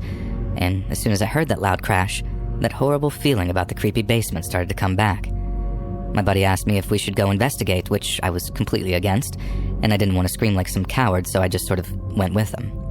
Now this time it wasn't paranoia. As he shined the weak cell phone light into the back corner of that basement, standing as still as a statue, was a man. A man I would say was maybe in his 30s at the time. He looked very disheveled, and and he looked angry. And my friend and I both just stopped and sort of stared at the man, and all three of us now just stood completely still. These few seconds felt like the longest stretch of time I had ever experienced. And just as my friend tried to say something, the man just started to scream. It wasn't even words. It was this weird growl of a scream, and we both decided to run. Whatever was happening, we didn't want to find out the result of the screaming. As we sprinted towards the stairs, this man ran after us, and he was fast. Fast enough that he was able to grab my hand and yank me down to the ground. Fortunately for me, he fell on the ground in the process of pulling me down, and with the momentum I had from both of us falling, I was actually able to bounce back up pretty quickly and continue running out of the basement screaming. My friend and I ran into the parking lot screaming our heads off, and the rest of the team and the coaches were waiting outside. I couldn't speak, but somehow my buddy was able to concisely explain to the coaches what had just happened to both of us in the basement. One of the assistant coaches stayed outside with us and the rest of the team and called the police, while the head coach and the other assistant coach ran inside to confront this man. I still have no idea why they did this. I'm sure in the heat of the moment they probably felt compelled to defend us, I guess. And a few minutes passed and the police showed up and ran into the building. It was the first time in my life that I had ever seen the police spring into action like that. We were all freaking out because during that time the coaches never came back outside. A minute or two after the police ran into the building, the two coaches finally emerged. The assistant coach had his arm around the head coach, who was holding his arm as if something had happened to it. From our vantage point, we couldn't really see exactly what was happening. The only thing we could see for sure was that the coach had what looked like blood all over the front of his shirt. And not long after the two coaches had come out, the police came outside with that man handcuffed. It didn't seem like he was struggling or resisting at all. I do remember that he had this sort of wicked smile on his face as he just sort of stared blankly ahead of him. And that's where the nightmare ended on that specific evening. Now, it wasn't until years later when I ran into my old coach at this fundraising event that he finally told me what happened. And he told me that he and the other coach ran into that basement shouting. They thought that we made it up at first because they didn't see anyone down there. And while we were standing near the stairs, the man jumped out and cut the coach's forearm with some type of switchblade or something. The coach thought that it could have been a box cutter. Right after he got cut, the other coach tackled the man to the ground and basically detained him by sitting on him until the police showed up. The coach had to get stitches in that arm and all types of blood tests because they didn't know if the blade was actually clean. Thankfully, he was fine. And it was arguably the scariest part of the story was that nobody knew anything about this guy. He seemed to have no identification and he was clearly not right in the head. And the area that I live in unfortunately has always had issues with people with drug issues. And as far as my old coach knows, this poor man was just another unfortunate soul whose mind was lost on the streets. And if it wasn't for my assistant coach, my head coach might not have been alive to tell that story. And that's something that still freaks me out today.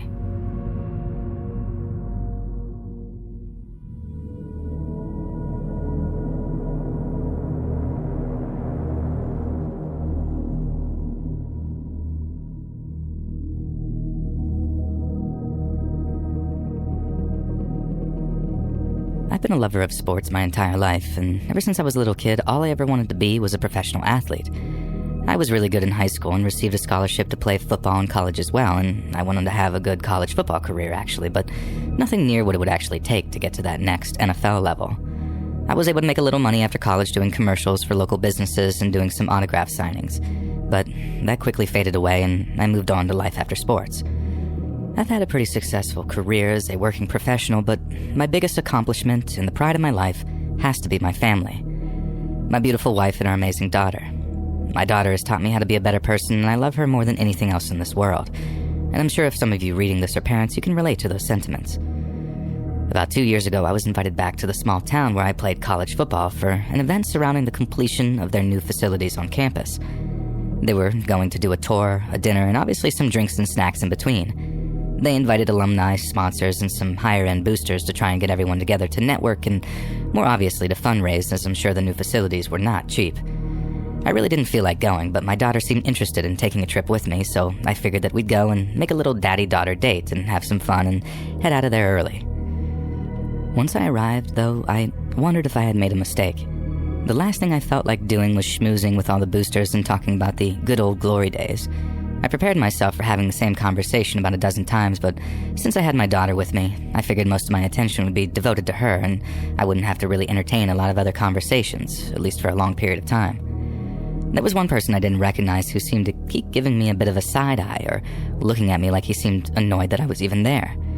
Every time I caught him staring, I would look over in his direction and he would immediately look away. As I made my way around the room, I felt like this person was kind of shadowing me, always staying a fair distance away, but every time I looked up, it felt like I could see them, which I hadn't noticed with any other person at the event. I was so busy that I eventually shook it off and made sure my daughter was having enough to eat and drink and that she was having a good time. And as soon as she got bored, I was going to head out of there and just take her home. She really enjoyed our tour of the new facilities and even got to see the mascot and take a picture with them. We got some free swag, which she really enjoyed as well. It was well worth attending to see the consistent smile across her face. And my daughter and I were sitting at a two-person high-top table, and the dean pulled me aside for a conversation. I got up from the seat, grabbed my daughter's hand, and told her that I was going to be right there, and that I was just standing up to talk to a few people. My daughter was still directly to my left, so I could see her while I was having a conversation and shaking some hands, and the dean introduces me to the new head football coach, and we make some small talk and share a few laughs. I'm making sure to every few moments look back at my daughter, who was playing with a team-branded fidget spinner, and I entertained the conversation what felt like another 30 to 45 seconds and said, "Well, I'm going to get back to my daughter and see if she wants to hit up the dessert table with me." And as I go to sit back down, I realize my daughter isn't there. My stomach immediately hits my throat as I dart up on my toes to see if I could see if she walked away or maybe she's hiding under the table. I saw her walking about 50 feet in front of me down the hallway, exiting the main room and heading towards the new facilities, or the exit. She's too far away for me to see who she is with, but it's clear that she's with another man. I yell out to her and beeline through the crowded areas, barging through people and yelling my daughter's name. It makes quite a bit of commotion, and I can hear people begin to get quiet to see what's going on. I catch up to her and pick her up and ask her what she's doing and if she's okay, but she's still smiling and as happy as can be. And my attention immediately turns to the well-dressed guy who was seemingly escorting my daughter somewhere. Seeing his face, I realized this was the same guy who had been staring in my direction all night. I ask him what the hell he was doing with my daughter and contemplate knocking his teeth in before he even gets a chance to answer. He gives me some weak answers, and to be honest, as shocking as it is, I don't remember exactly what he said. I just remember saying that I'm calling the cops. Apparently this guy was some big donor to the school and was known by most of the people there. And before the police arrived, I absolutely ripped into the dean asking him what type of people they allowed to donate to the school. I don't think I could have done anything more to show my disappointment and outrage. All the while I was trying to do all of this without making my daughter upset. The guy must have weaseled his way out of the room when a lot of the commotion was going on, because I didn't see him again after that. I did make sure that I talked to the police and that all his information was provided to them, as a lot of people at the event knew who he was. I got out of there shortly after and took my daughter for some ice cream, letting her know that nothing was her fault, but that in new places, she should always stay with me and never walk away, especially with people she doesn't know. I don't know whatever came from the incident. I don't know if any laws were broken, and I don't know what excuse he actually gave. I would assume, and I hope that this matter would have been taken seriously, but once I got back to my home, many towns over, I never heard anything back from the authorities or asked for any additional information or statements. Looking back, I'm just glad my daughter was safe and that I was able to step in before anything terrible happened. It just goes to show you that no matter how diligent you are, you need to be even better to protect your children.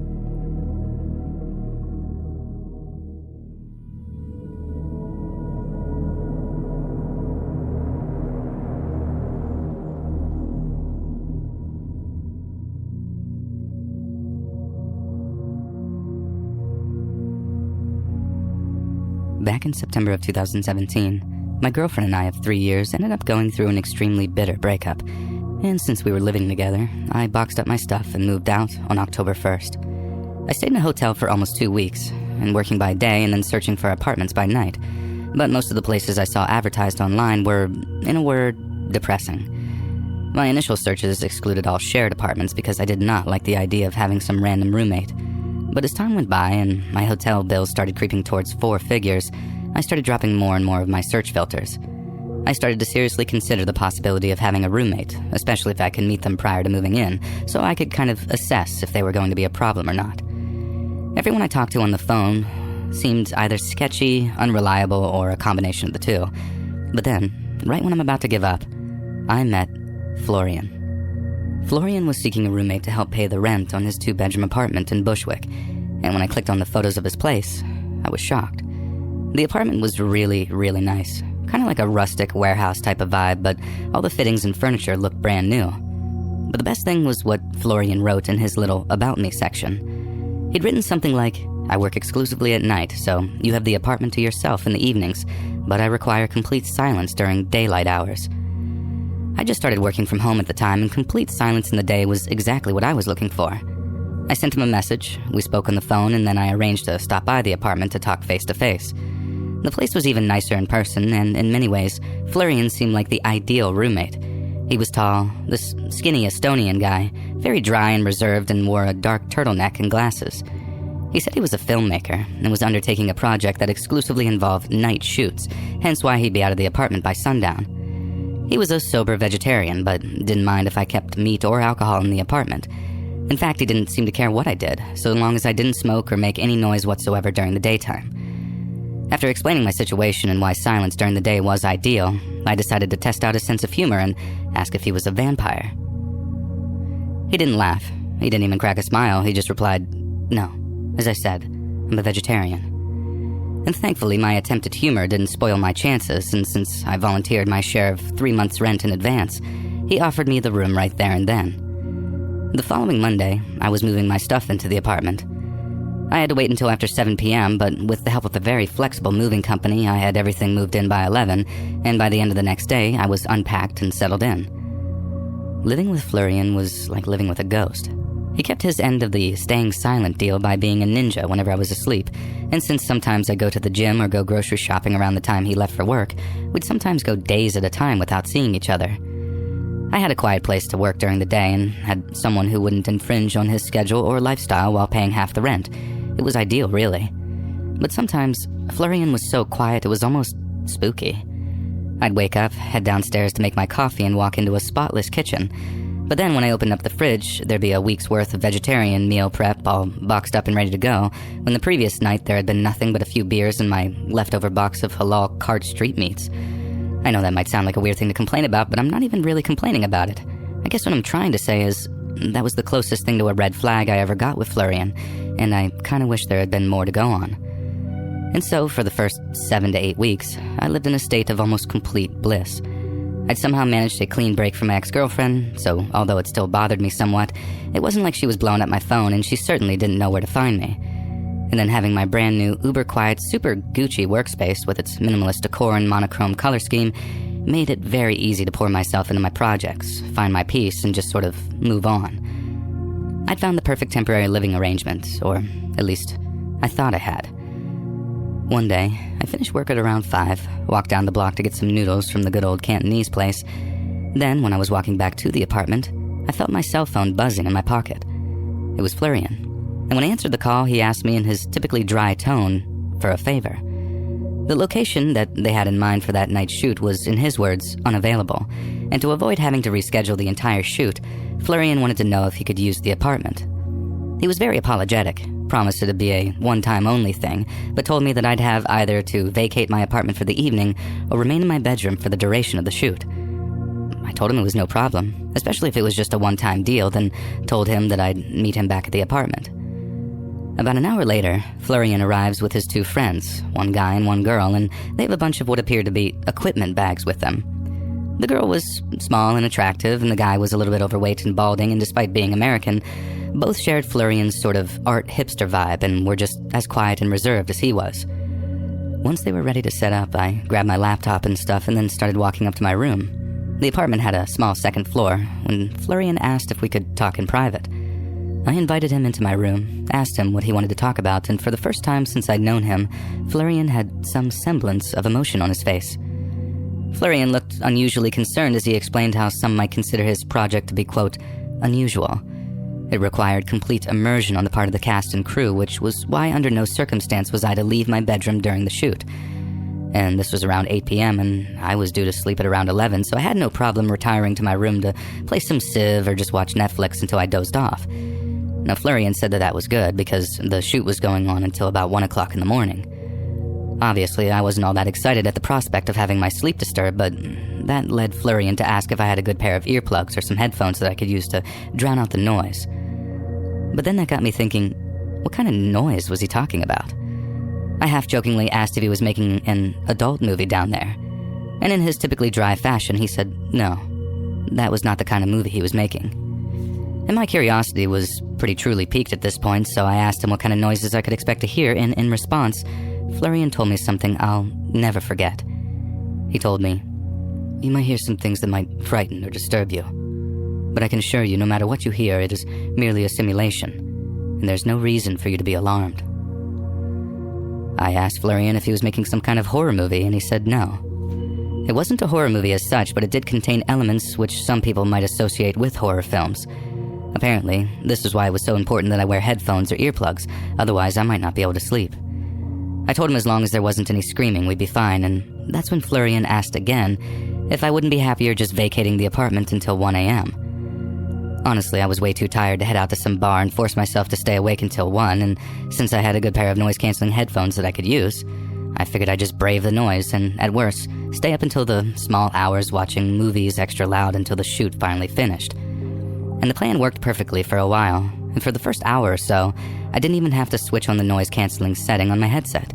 I actually had it switched to ambient aware because by that point I was honestly so curious as to what kind of noises Florian was worried about me hearing. I figured there'd be yelling, probably some screaming after Florian's soft admission, and I just severely underestimated the kind of screams I'd be hearing, as well as the effect they'd have on me. Now, I've been playing Civ 5 for about an hour and change before I started to hear the first noises coming from downstairs. It was the sound of a woman sobbing, like these drawn-out sounds. And since Florian had already told me that she was an actress, the sound only made me uncomfortable, not frightened or disturbed. Then I switched my headphones to noise canceling and turned up the background music on my game and found the combination instantly drowned out the sobbing noises. I think that lasted for maybe 20 to 30 minutes until eventually I started to hear another kind of sound. One so loud it started to cut through the noise canceling feature on my headphones. I reached up to the speaker covering my right ear, lifted it up, and then instantaneously recoiled when I heard the sound that I'd been shielded from. The girl downstairs, actress or not, was letting out the single most blood-curdling scream I've ever heard. I could hear the exact moment she ran out of breath as the scream kind of weakened and died. And then she started up again right after with yet another ear-splitting screech.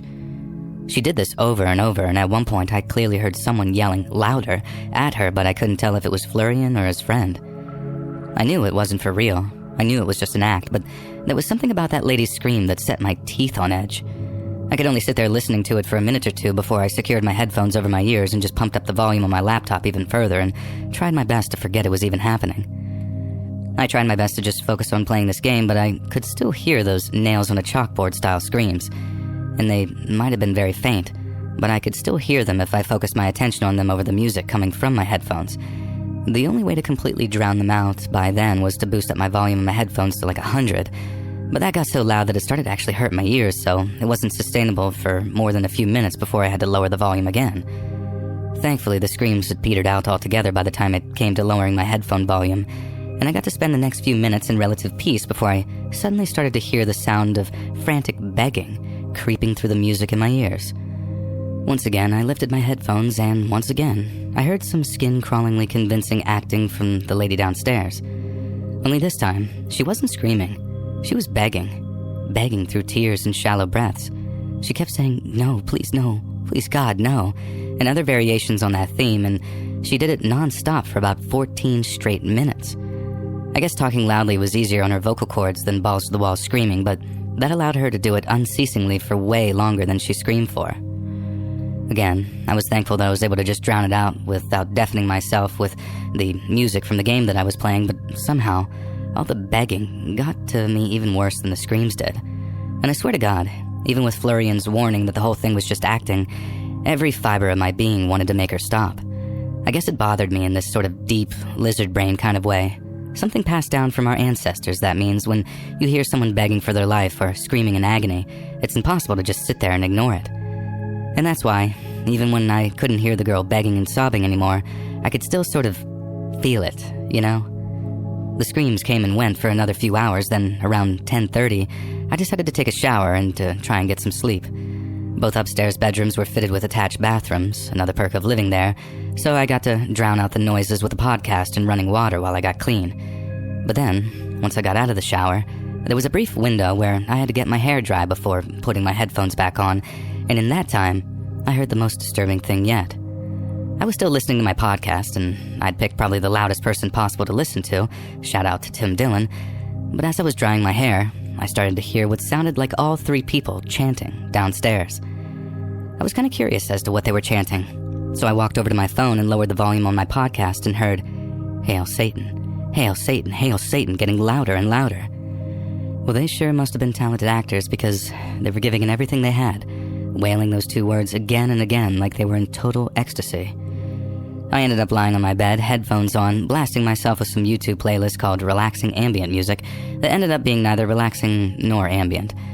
And when 1 a.m. rolled around and everything finally went quiet, I literally whispered, "Thank you, Jesus," out loud to myself before finally drifting off. And the next morning, I felt kind of groggy after getting less than 6 hours sleep, but as my brain booted up in the shower, I remembered all the screaming and chanting from the night before.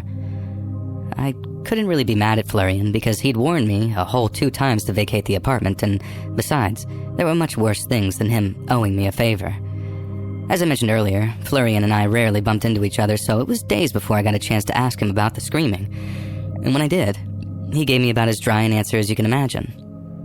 He apologized profusely for the disturbance, both literally and figuratively, but was also quick to remind me of the warning I'd been given.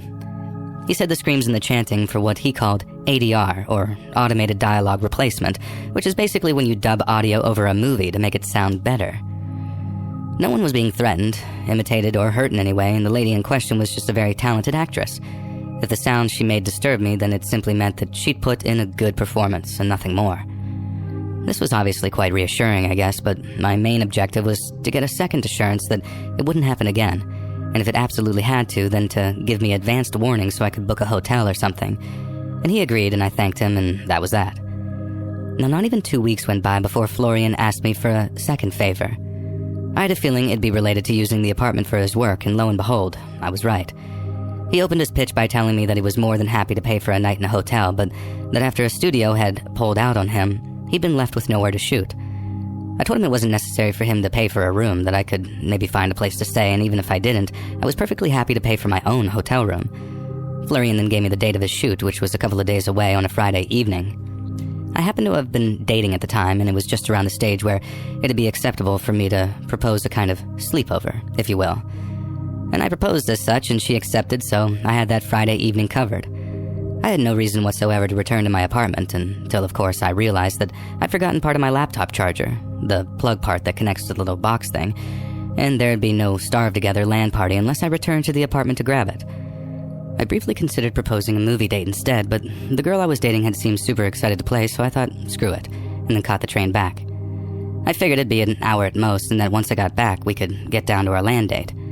Plus, I called Florian in advance and gave him prior notice that I needed to stop the shooting for all of 30 seconds maximum, then be off the hook for any interruptions. I texted Florian as I was walking to the subway, then, when he didn't reply, I gave him a call once I was back in Bushwick. He didn't pick up on the first call, so I tried again, only for that one to ring out, too. And I figured that he was busy and his phone was set to Do Not Disturb or whatever, so I texted him a second time saying that I was minutes away from the apartment and would only be interrupting him for like a minute max. Again, I got no reply, and I was kind of worried that my intrusion might cause some kind of issue between me and him. And at the same time, I was thinking, I pay my rent, I'm a good roommate, I can be in and out in 30 seconds with a few apologies, and then if Florian's mad, well, I can just deal with that issue as and when it comes. A few seconds later, I'm at my apartment building, walking to the elevator, then a minute more, I was at my door. Since I don't want to disturb too much, I start knocking on the door. I had my key ready, but just like with the texts and calls, I wanted to give Florian as much advance notice as possible. I knocked once, got no answer, then tried calling Florian one last time. He sent that one straight to voicemail, so I knew that he knew that I was trying to get in touch with him. And that's when I started to get a little annoyed. At least work with me, you know, don't just ignore my calls. I get that he was busy, but he literally could have just grabbed my laptop cable, opened up the door and given it to me, and hey presto, he's back to his shoot. But he didn't. He actively ignored me. So after a minute of waiting for a call or text, I took out my key and opened up my apartment's front door. The first thing I noticed upon closing the door behind me was that someone had taped a bunch of clear plastic sheeting all over the place. They were on all the floors, on the walls, and there were strips hanging between open doorways like they were supposed to be flimsy replacements. And I'm thinking, what the hell? And then I started calling out for Florian. The second I called out, I started hearing heavy footsteps coming towards the apartment's entrance hallway. They were walking with urgency, so right away I'm thinking, uh-oh. And I'm halfway to unleashing a string of apologies when 2 masked men stepped into view. They looked like nightclub security or something. Black suits, black shoes, black shirts, and black ties, all very well fitted. And the only difference was, these guys had these matte black masks on, real thick plastic by the looks of things, and the moment they saw me, they started power walking in my direction. And I'm like, wait, who the hell are you guys? But they didn't say anything. They lunged towards me, gripped me up, and then the next thing I know, they're slamming me down onto the floor so hard it knocked the wind out of me. I'm lying there for a moment trying to catch my breath, then when the fight comes back to me, I'm trying my best to buck them off, and I'm failing miserably. The whole time I'm yelling at the 2 guys, who the F are you doing? Get the hell off me. But again, they just completely ignore me and start yelling, intruder. I'm like, I'm not an intruder. I live here. And right then, I hear the crackle of a stun gun before I feel this intense pain shooting up my leg, and suddenly, I can't move or talk anymore. I tried to carry on fighting when I realized that I could move again, but I was so frazzled from the stun gun that I felt like it had drained my battery or something. There was nothing left in my tank, and all I could do was just lie there while those 2 heavies had me pinned, and wait until I had another opportunity to escape. I was still yelling for them to get off of me when someone down in the apartment's open sitting area, who I couldn't see, asked in a very authoritative voice tone what was going on. I immediately went quiet. Then one of the 2 masked men repeated the same word, intruder. And the person who spoke, whose voice I didn't recognize, then told them, quote, remove me. The 2 heavies immediately dragged me into the hallway outside the apartment, dumped me on the ground, then went back inside and closed the door behind them. I was like, what the hell just happened? And then after I picked myself up, my first instinct was to call the cops. Something was going on in my apartment, and whatever it was, it didn't seem like any kind of movie set or whatever. And the first thought was that it was some kind of home invasion, but then what was with all the clear plastic sheeting? They reminded me of something from Forensic Files or Hostel, or the kind the Mexican cartels use in those kill houses, so the walls and floors aren't soaked with blood. That's what freaked me out so much that when I called the cops, I wasn't like, I'm pissed and those guys are going to pay. It was more like something terrible is happening up there in my apartment and it's down to me to stop it.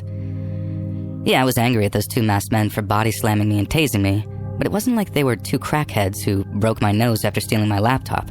Another true story. The way those guys were dressed, the masks, all the plastic sheeting, they were security for something that was going on in there, something no one was allowed to see. And in my humble opinion, that can't have been anything good and legal. In fact, screw legal. I've had neighbors growing pot back before it was legalized, and all the power to them. It's not hurting anybody. But whatever I just walked into, it sure as hell looked like someone was either getting or was about to get hurt, and really badly too. The cops took a whole 20 minutes to get to me, and that's with the dispatcher telling me that mine was a priority call. They followed me up to my apartment, opened the door for them, and I was right in the middle of telling them about all the plastic sheeting when we saw it was all gone. Both cops gave me a disappointed look as if to say, we didn't have you down for a schizophrenic. And then right as I'm explaining how it was there not even 20 minutes ago, Florian appears with an explanation. He'd thrown a party, a rather exclusive one, and the 2 security guards his guests had employed had just been a little overzealous when it came to unexpected guests. According to Florian, there was never any plastic sheeting or black masks, and he wasn't sure what I was talking about in that respect. But what he was sure of was that he and his guests were profusely sorry for the confusion, and that they wished to extend their sympathies for the inconvenience. I was angry. Like inconvenience? I was just assaulted. But then I noticed something else. Florian was showing more emotion and sincerity with the cops than he'd ever shown me. His natural state was dry and sarcastic, but with those 2 NYPD officers, he was like the most articulate and passionate person ever. And that's when it hit me. He wasn't being sincere. He was acting. The cops wanted to know who the 2 security guys were and the ones who ended up assaulting me, but Florian claimed that they were provided by an anonymous guest and that he had no idea who they were or where they'd been hired from. The only 2 people Florian knew, according to him anyways, were his male and female friend, both of whom would be happy to answer any question the cops had. When asked why all the guests had scattered before they arrived, Florian told the 2 officers that they were incredibly embarrassed at the confusion. He also seemed like he was being totally honest when he said that, with his guests knowing their security would be in trouble with the cops, and they walked out of the apartment building's back door to where their cars were waiting. I could see through Florian's bullcrap, And somehow, by the time the two officers were leaving, they seemed convinced that Florian was as apologetic as he said he was, and that it was all just some big misunderstanding. After the cops left and I asked Florian what had been going on the previous night, he changed his tone completely. He said I had no right to know what had been going on, and that I shouldn't have come back to the apartment when I'd told him I'd stay away all night. He also added, in a way I found incredibly chilling, that I should consider myself lucky that nothing worse happened to me. And I couldn't believe the sudden switch-up.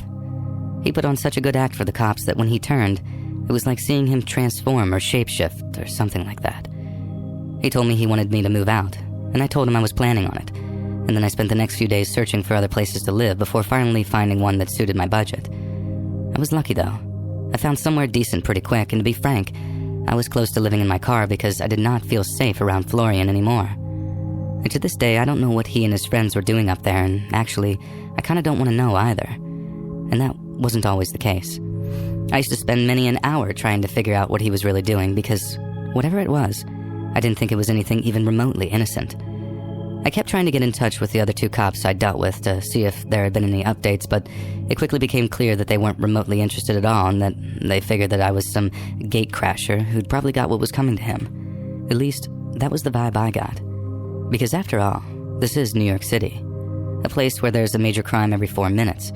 But if the walls of that apartment could talk, I bet they'd tell some truly terrifying tales, and these days, I'm happy not hearing a single goddamn one of them.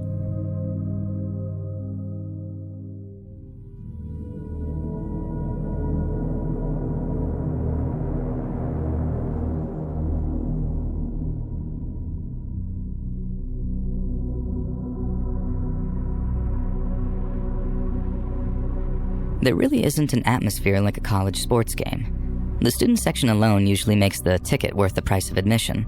Even people who don't like sports know how contagious it can be to be a part of that atmosphere. Unfortunately, there's always a downside.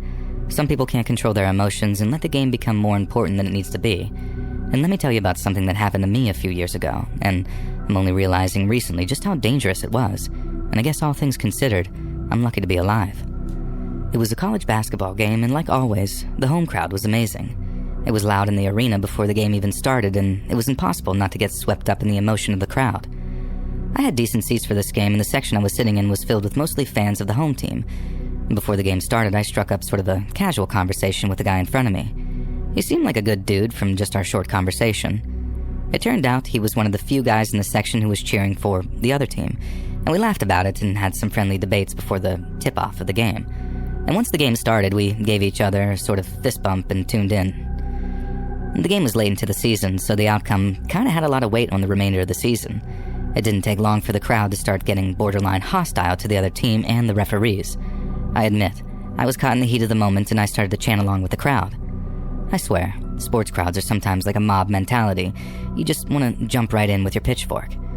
And shortly before halftime, I could tell my new buddy from earlier was starting to get kind of irate.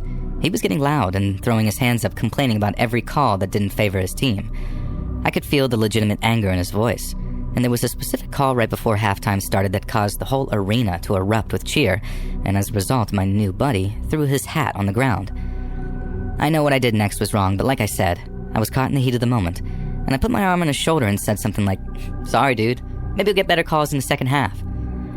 I definitely said it with sort of an arrogant attitude. He violently shifted his entire body to get my arm off his shoulder, and he screamed, "Shut up, get your hands off of me." I was more surprised than anything else, but just sort of laughed it off and headed to the concourse to grab another drink. I got my drink quickly, and on my way back to my seat, I ran into a couple of my old friends. I stopped for a little while and caught up with my friend before the beginning of the second half. While I was standing in the concourse, my new buddy bumped into me aggressively and said in a clearly ironic voice, "Oh, I'm sorry about that, buddy. Maybe next time I'll see where I'm walking." I was annoyed, but just ignored him. I could smell the alcohol in his breath, and I just assumed he was drunk. My friends laughed and were confused by the weird interaction, but I just shrugged it off and told my friends it was just some salty drunk guy. And the rest of the game went much like the first half. My new friend would get angry and say some passive-aggressive comment, and the only difference from before is that this time, I was just completely ignoring him. I could tell that this guy wasn't right, and I didn't want to enrage him or make him angrier than he already was. After the game, I was walking to my car, and you'll never guess who came up behind me and continued to try and verbally spar with me. That's right, the guy from earlier. and I ignored him all the way to my truck, which wasn't easy. Imagine a big burly guy yelling at you at the top of his lungs in a packed parking lot. And I bet you would struggle to ignore him as well. And when I got to my truck, I finally turned around and told the guy to get away from me. And he started to laugh, and just stood there as I got into my truck and started to drive away.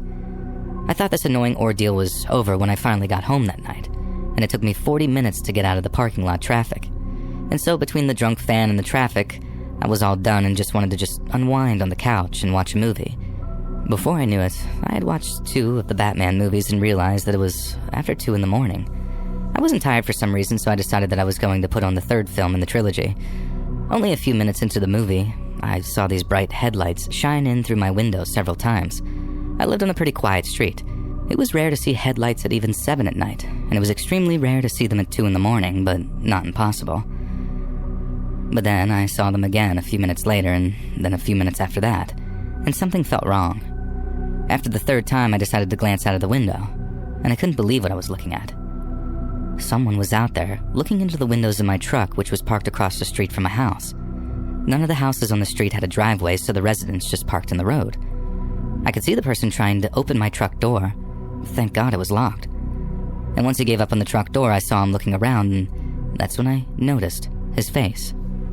It was that dude from the basketball game. And I was even in more shock now. And I grabbed my phone and called 911, and while I was on the phone, I saw the man making his way to the house directly across the street from my own, the house where my truck was parked in front of. It was clear that the man was trying to break into the house. He must have thought that the house across the street was my own, and that's what I told the dispatch woman. And I could see from my living room window that he was ramming his shoulder into the door trying to get it open. What I find most disturbing now, and didn't realize was that big of a deal back then, was that he clearly had some kind of weapon in the back of his waistband. Something I'm sure, in his wacky state of mind, he wanted to use on me. Thankfully, the police showed up quickly, and thankfully they arrested him before he successfully broke into the house of my neighbor across the street. When the cops were taking him away, it was clear that this man was belligerently drunk. And honestly, in my opinion, he may have been under the influence of something else as well. When he finally sobered up, this guy had no memory of the game or the horrible events that followed. I have no idea what horrors this man had intended for me. And even more terrifying is that this man didn't even know what horrors he had planned. And it's scary to ponder what his intentions were in his messed up state. I also have no idea how he found my house. I guess the true horror here is just how a seemingly normal and nice individual can turn into a literal demon.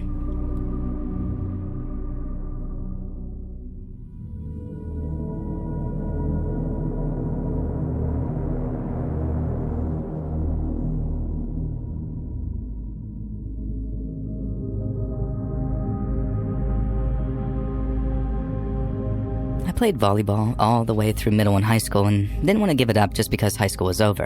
And I ended up joining an adult league after high school and played whenever I could. When I was 21 years old, I blew out my knee and I was more devastated by the fact that I couldn't play volleyball for a whole year. By the time I was 22, I realized that I had lost a lot of burst from my knee injury, and I decided to try one of those over 21-year-old adult leagues. I was never a fan of them because they seemed like it was more about drinking, but I decided that I was ready to start a new chapter of my life. I can honestly say that I loved it. It was a weird adjustment at first, but before long, I was all about it. I made so many friends, and that became my life for the next 10 years. Last year was the last time I played, and I think that I need to take this year off. And this is the first year I'm not playing since I started the 21 and over league. And let me tell you about what happened last year, and you can tell me if you think I'm overreacting. It was the first or second game of the season, and we played a team of 3 girls and a guy. It was a co-ed league. The game started like most games. It was fun and competitive and had just the right amount of trash talk to keep those things interesting. At one point during the game, my teammates set the ball for me and I attempted to spike it over the net. I was met in the air by the man on the other team who lightly tapped it back over onto my side. The play caught me off guard and we lost the point. Once it was dead ball, the man came over to me and told me that it was a great attempt and better luck next time. He was handsome and he flashed his pearly white teeth at me. I laughed and we joked about it for a few minutes and I felt like we were kind of vibing, but I think he was just a nice guy and I was overthinking things. And we finally went our separate ways after the game and he asked if he could buy me a drink, but I declined. He then told me and my friends that we could join his team in the bar to hang out again, but again, we declined. Not because we were sketched out or anything, this all felt very normal and nice. We were just covered in sand and wanted to be done for the night. My friends and I talked in the parking lot for a few minutes and eventually we all said our goodbyes. I was standing outside my trunk, putting my bag away and getting ready to leave when I heard someone clear their throat loudly behind me, like the type of noise you make when you want to get someone's attention. I turned around and standing behind me was a small blonde woman, and I recognized her right away. It was one of the players from the team we just played. She wasn't saying anything at first, and she was just kind of looking at me, and I asked if I could help her with something, and she just continued to stare at me. I ended up just saying whatever and got into my car and drove off. And that was weird. I looked into the mirror once, and the woman still seemed to be just creepily staring at me. It wasn't objectively scary or anything, but it was very creepy. And that night, I got a bunch of phone calls from a restricted number. I answered a few times, but it ended up just being breathing. And I also got some DMs on Facebook from a clearly made-up profile that started calling me some pretty offensive things. I was annoyed, but just ignored my phone for the rest of the evening. And this went on for a few days, but then stopped completely on the fourth day. I figured whoever had a problem with me was over it by now. The next week came, and so did our volleyball game, and after the game, we decided to hang out for a little while before calling it a night.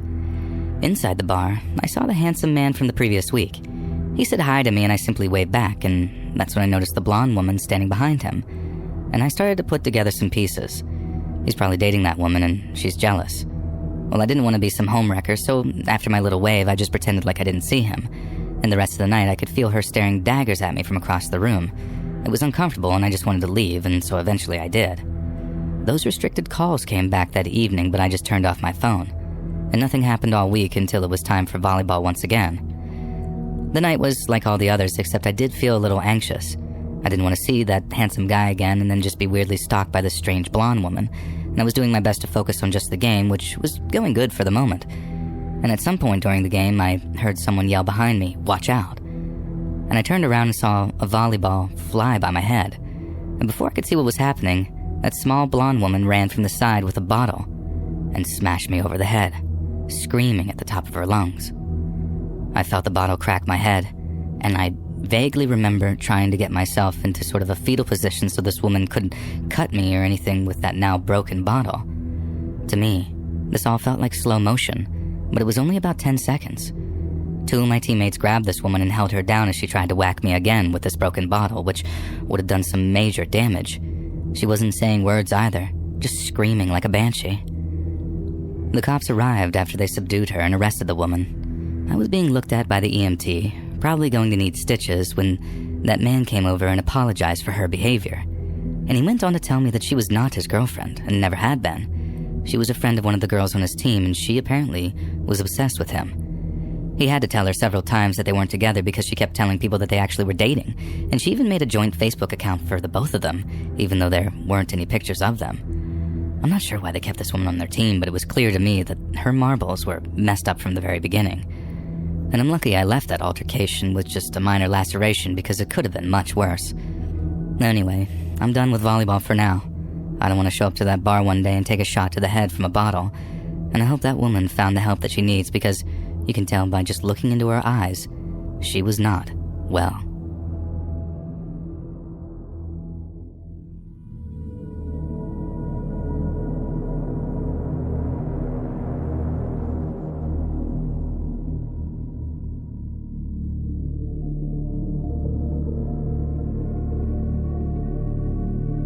When I was 18 years old, I went on my first major trip alone without my family.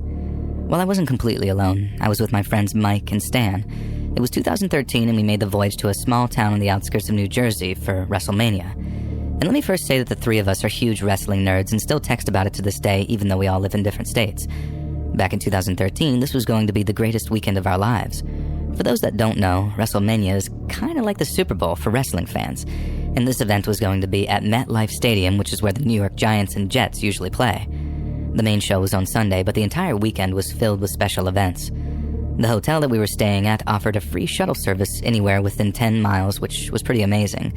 And we planned on taking the shuttle on Saturday into town to do some of the activities. Stan got the address of one of the venues, and we gave it to the man who provided the shuttle service. There was a clear language barrier, but after a little bit of back and forth, we figured out where we needed to go.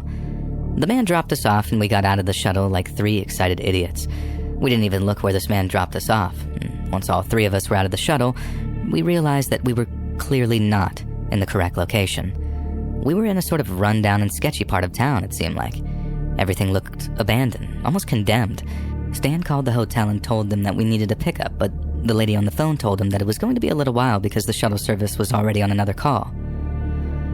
We begged her and told her that he literally just left less than a minute ago, but she didn't seem to care. And us being younger, we didn't really fight it and just sort of accepted that we were basically stranded in this sort of almost abandoned part of town. We wanted to get mad at Stan for giving the driver the wrong address, but we honestly didn't know if it was our fault or his. And we put the address into the GPS of where we needed to go, and it was about a 10-minute drive from our current location, so we didn't want to walk it. And this was also before Uber was a very big thing, so we couldn't just easily Uber ourselves. And being young and naive teenagers, we decided to walk around this sort of beat-up area.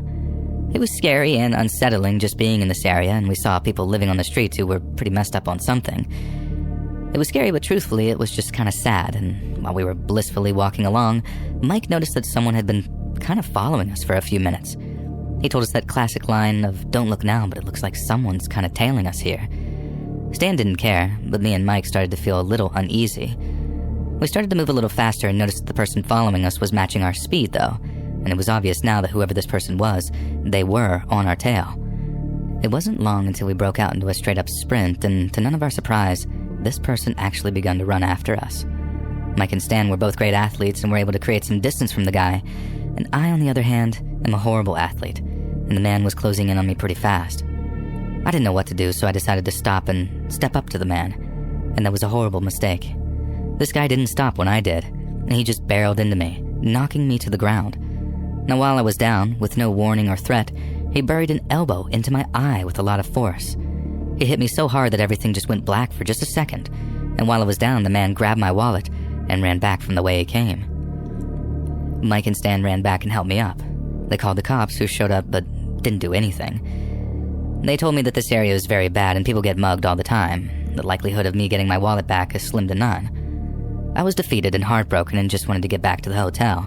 Stan and Mike were shaken up as well, and they decided that we'll just hang out at the hotel and watch basketball or something and get ourselves excited about the big show on Sunday. They told me not to worry about the wallet until after the show, and then they would help me replace my ID and figure everything out. The cop I reported the mugging to was at least kind enough to drive us back to the hotel. I really did try and forget about that mugging, but I just couldn't get the guy's face out of my mind. Not to mention my face felt like it was smashed with a shovel. That night, all three of us were woken up by the sound of a very loud bang. As I jumped out of bed, I saw the single worst thing I could ever imagine. It was someone trying to open our hotel room. They had the door ajar, but thankfully I locked the latch so this intruder couldn't get inside completely. I ran to the door in an attempt to slam it shut, and in the brief moment before shutting the door, I saw someone on the other side. I screamed, telling Mike to call the police. Stan tried to be some hero and unlocked the door to chase after this intruder, but by the time Stan got to the hallway, all he saw was the door to the stairs slamming shut. While we waited for the cops, we were trying to figure out what had just happened, and then it dawned on me. Someone might have stole my wallet, and inside the wallet maybe there was a room key, which not only had the name of the hotel, but also a little piece of paper with the room number on it. I don't know. The cops came, and we all just reported the incident to the hotel, which was able to move me and my friends to another part of the hotel. And I didn't sleep the rest of the night. I remember looking out the window at one point in the middle of the night, and I saw a man walking around the parking lot. I called the hotel lobby because, being young and stupid, I was scared to call the police a third time. And by the time I got off the phone, this guy was gone, and I never saw him again.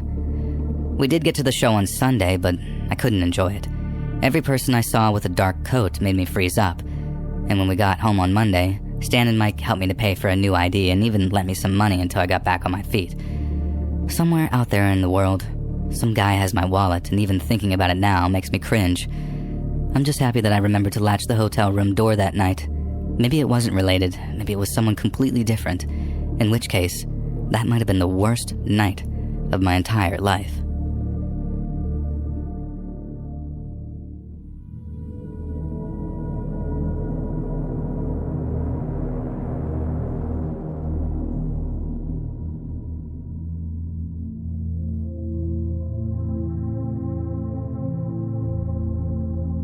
The story I'm sharing with you today took place around 10 years ago. I've always been a huge sports fan, from watching my favorite teams or playing sports throughout high school and into college. As a summer job during college, I became an umpire for a softball rec league. Baseball was always my best sport, so I figured my game knowledge would transfer easily to umpiring, and from what I remember, I think I had to take a brief course to be qualified to ump, but there were no other qualifications other than experience within the sport and maybe a high school diploma or something. The league was desperate for help, so I was brought on right away. And this story takes place literally while I was umping my first game. Everything seemed to be going well. I shook off the first game jitters and was settling in. The game itself was back and forth, and we hadn't gotten any arguments or comments from players or fans. Fast forward to the final out of the game, and there is a close play on a catch in the short outfield, and I immediately called out. Now from my angle, it looked like the ball was trapped in the glove and caught for an out. I was pretty sure that I got a great look at it, which is why I made the call. And at the same time, the head umpire called safe and waved his arms saying that there was no catch. And both teams are yelling and looking for clarification, so the head umpire comes up to me to discuss it. Again, this is the last out of the game, and the head umpire says that he had the best angle and that we're going to have to stick with his call. Being my first game, who was I to argue? So I just let him make the final call. He then told me that I should get out of there quickly because people were probably going to be upset and that he would try to take some of the heat off if needed. We clarified the call and stuck with safe, which allows a winning run to score, and the team that had the call reversed was beside themselves. They were screaming, jumping up and down, and rushing onto the field. I immediately head to my car and get out of there as fast as I possibly can. I don't really know what happened, but remember some of the things being shouted at me as I made my way to my car. Now I'm a very anxious person already in my daily life. It's something I've tried to deal with and also been medicated for. I couldn't stop dwelling on the game and how upset the people were, and as hard as I tried, I wasn't able to shake it out of my mind. It was consuming my every thought, and I couldn't focus on anything else. I knew the best things were allowing time to pass and distracting my brain with something else. I decided to try and run some errands to preoccupy my mind and distract myself. I grabbed some groceries and snacks at my first stop, and as I got back to my car, I could barely get into my driver's side door. The truck parked next to me was so close that there was barely any room for me to get in. It was a black truck with some rust, and it had one of those stickers of the cartoon character peeing on a sports team logo. The dashboard was also a mess, and I mumbled something under my breath as I tried to get into the car since I was already in a bad mood. Next stop, Barnes & Noble to grab a few books since it was close to the grocery store. Looking around the store did help temporarily get my mind off of things, and I grabbed a few books that were on sale that I figured I could start later that night. Now for some reason though, I couldn't shake the feeling of being watched. As I was reading the synopsis and walking through the aisles, I had this uneasy, tense feeling, but agreed that it was my anxiety taking over and manifesting itself into different forms. I walked back to my car, got in, and as I got ready to leave, I saw that same black truck was parked across from me in the parking lot. Weird, I thought, but no one was in the car, so I chalked it up to just simple coincidence. I grabbed some food, just wanting to get home and curl up on the couch and watch a movie. I got home, closed the blinds, put my phone on the other side of the couch and turned on the movie Clue and just started eating. About 15 minutes into the movie, I heard a loud noise. It sounded like a car door, but the sound was so loud that it sounded like the door fell off the damn car. 5 minutes later, I heard the same noise. Annoyed, I got up to look out of the blinds, and there was a truck parked directly across the street on the curb in front of my driveway. I rolled my eyes thinking like, well, I guess I'm not going back out tonight, so I don't have to worry about backing out of the driveway. I headed into the kitchen to get more food and felt like I'd heard it might be raining outside. I didn't think there was supposed to be any rain. I thought that was kind of weird, and then the rain turned into hail, and it sounded like it was smacking off my roof. I looked out the back sliding glass door, and the motion light turns on, and I see no rain, and the noise also stops. I headed to the front door, opened it, and saw that a person was standing at the truck, aiming something at my house. I immediately slammed the door shut and ducked for cover. I called the police and let them know what was going on. They stayed on the phone with me for a while, but it seemed like it was silent outside. Then I heard someone yelling outside my house, but I couldn't make out what was being said. I screamed out that the cops are on the way and then heard the man say something about being lucky. I look out the window, and the truck door slams and starts to peel off. I immediately turned my cell phone to video and actually was able to grab an image of this guy's license plate. I tripped over myself trying to run to the door after the car had started and began moving. I zoom in as much as I can on the back of the truck as it screeches down the street, and I run back inside the house waiting for the cops to arrive and try to rewatch this video to see if I can actually get the plate. As I'm playing back the video, I noticed the same sticker that I saw on the black truck from earlier that day, and my heart felt like it skipped or momentarily stopped. I don't know if I was having palpitations or a shot of adrenaline in my system. It all clicked that it was someone following me around from the game earlier, Some deranged lunatics took adult sports way too seriously. I couldn't believe that's why they were following me, and why they were screaming and shooting outside of my house. I was able to figure out the license plate, or at least what I thought was an accurate license plate in the video. The police arrived shortly after, and I filled them in on all that was transpiring and what I thought happened, and gave them a vehicle description and also a copy of the video. They had to calm me down a few times as my anxiety was causing me to stutter and shake. They were extremely nice and seemed like they took that threat seriously. The cops did an inventory of the damage to the house and came back to me and said that thankfully it looked like it was only paintballs and maybe a pellet or a BB gun as well. There was paint, but it also looked like some small indentations on the siding that would have been made by a BB gun or something similar to it. It made me feel better, a little bit, that someone wasn't shooting an actual gun at my house, but it still took me a very long time to get over the incident. I never heard anything back from the police, which I thought was surprising, but I'm honestly glad that I never have to deal with the person or that interaction ever again. After it happened, I just wanted to forget and not have to deal with that person or an escalation of the incident ever again, and I never officiated any other game. These days, I just stick to pick-up baseball or open gym nights with my friends. I'd be interested if anyone else has had any crazy experiences with a fan or player from an adult league. Feel free to reply to the story below and let me know what happened to you.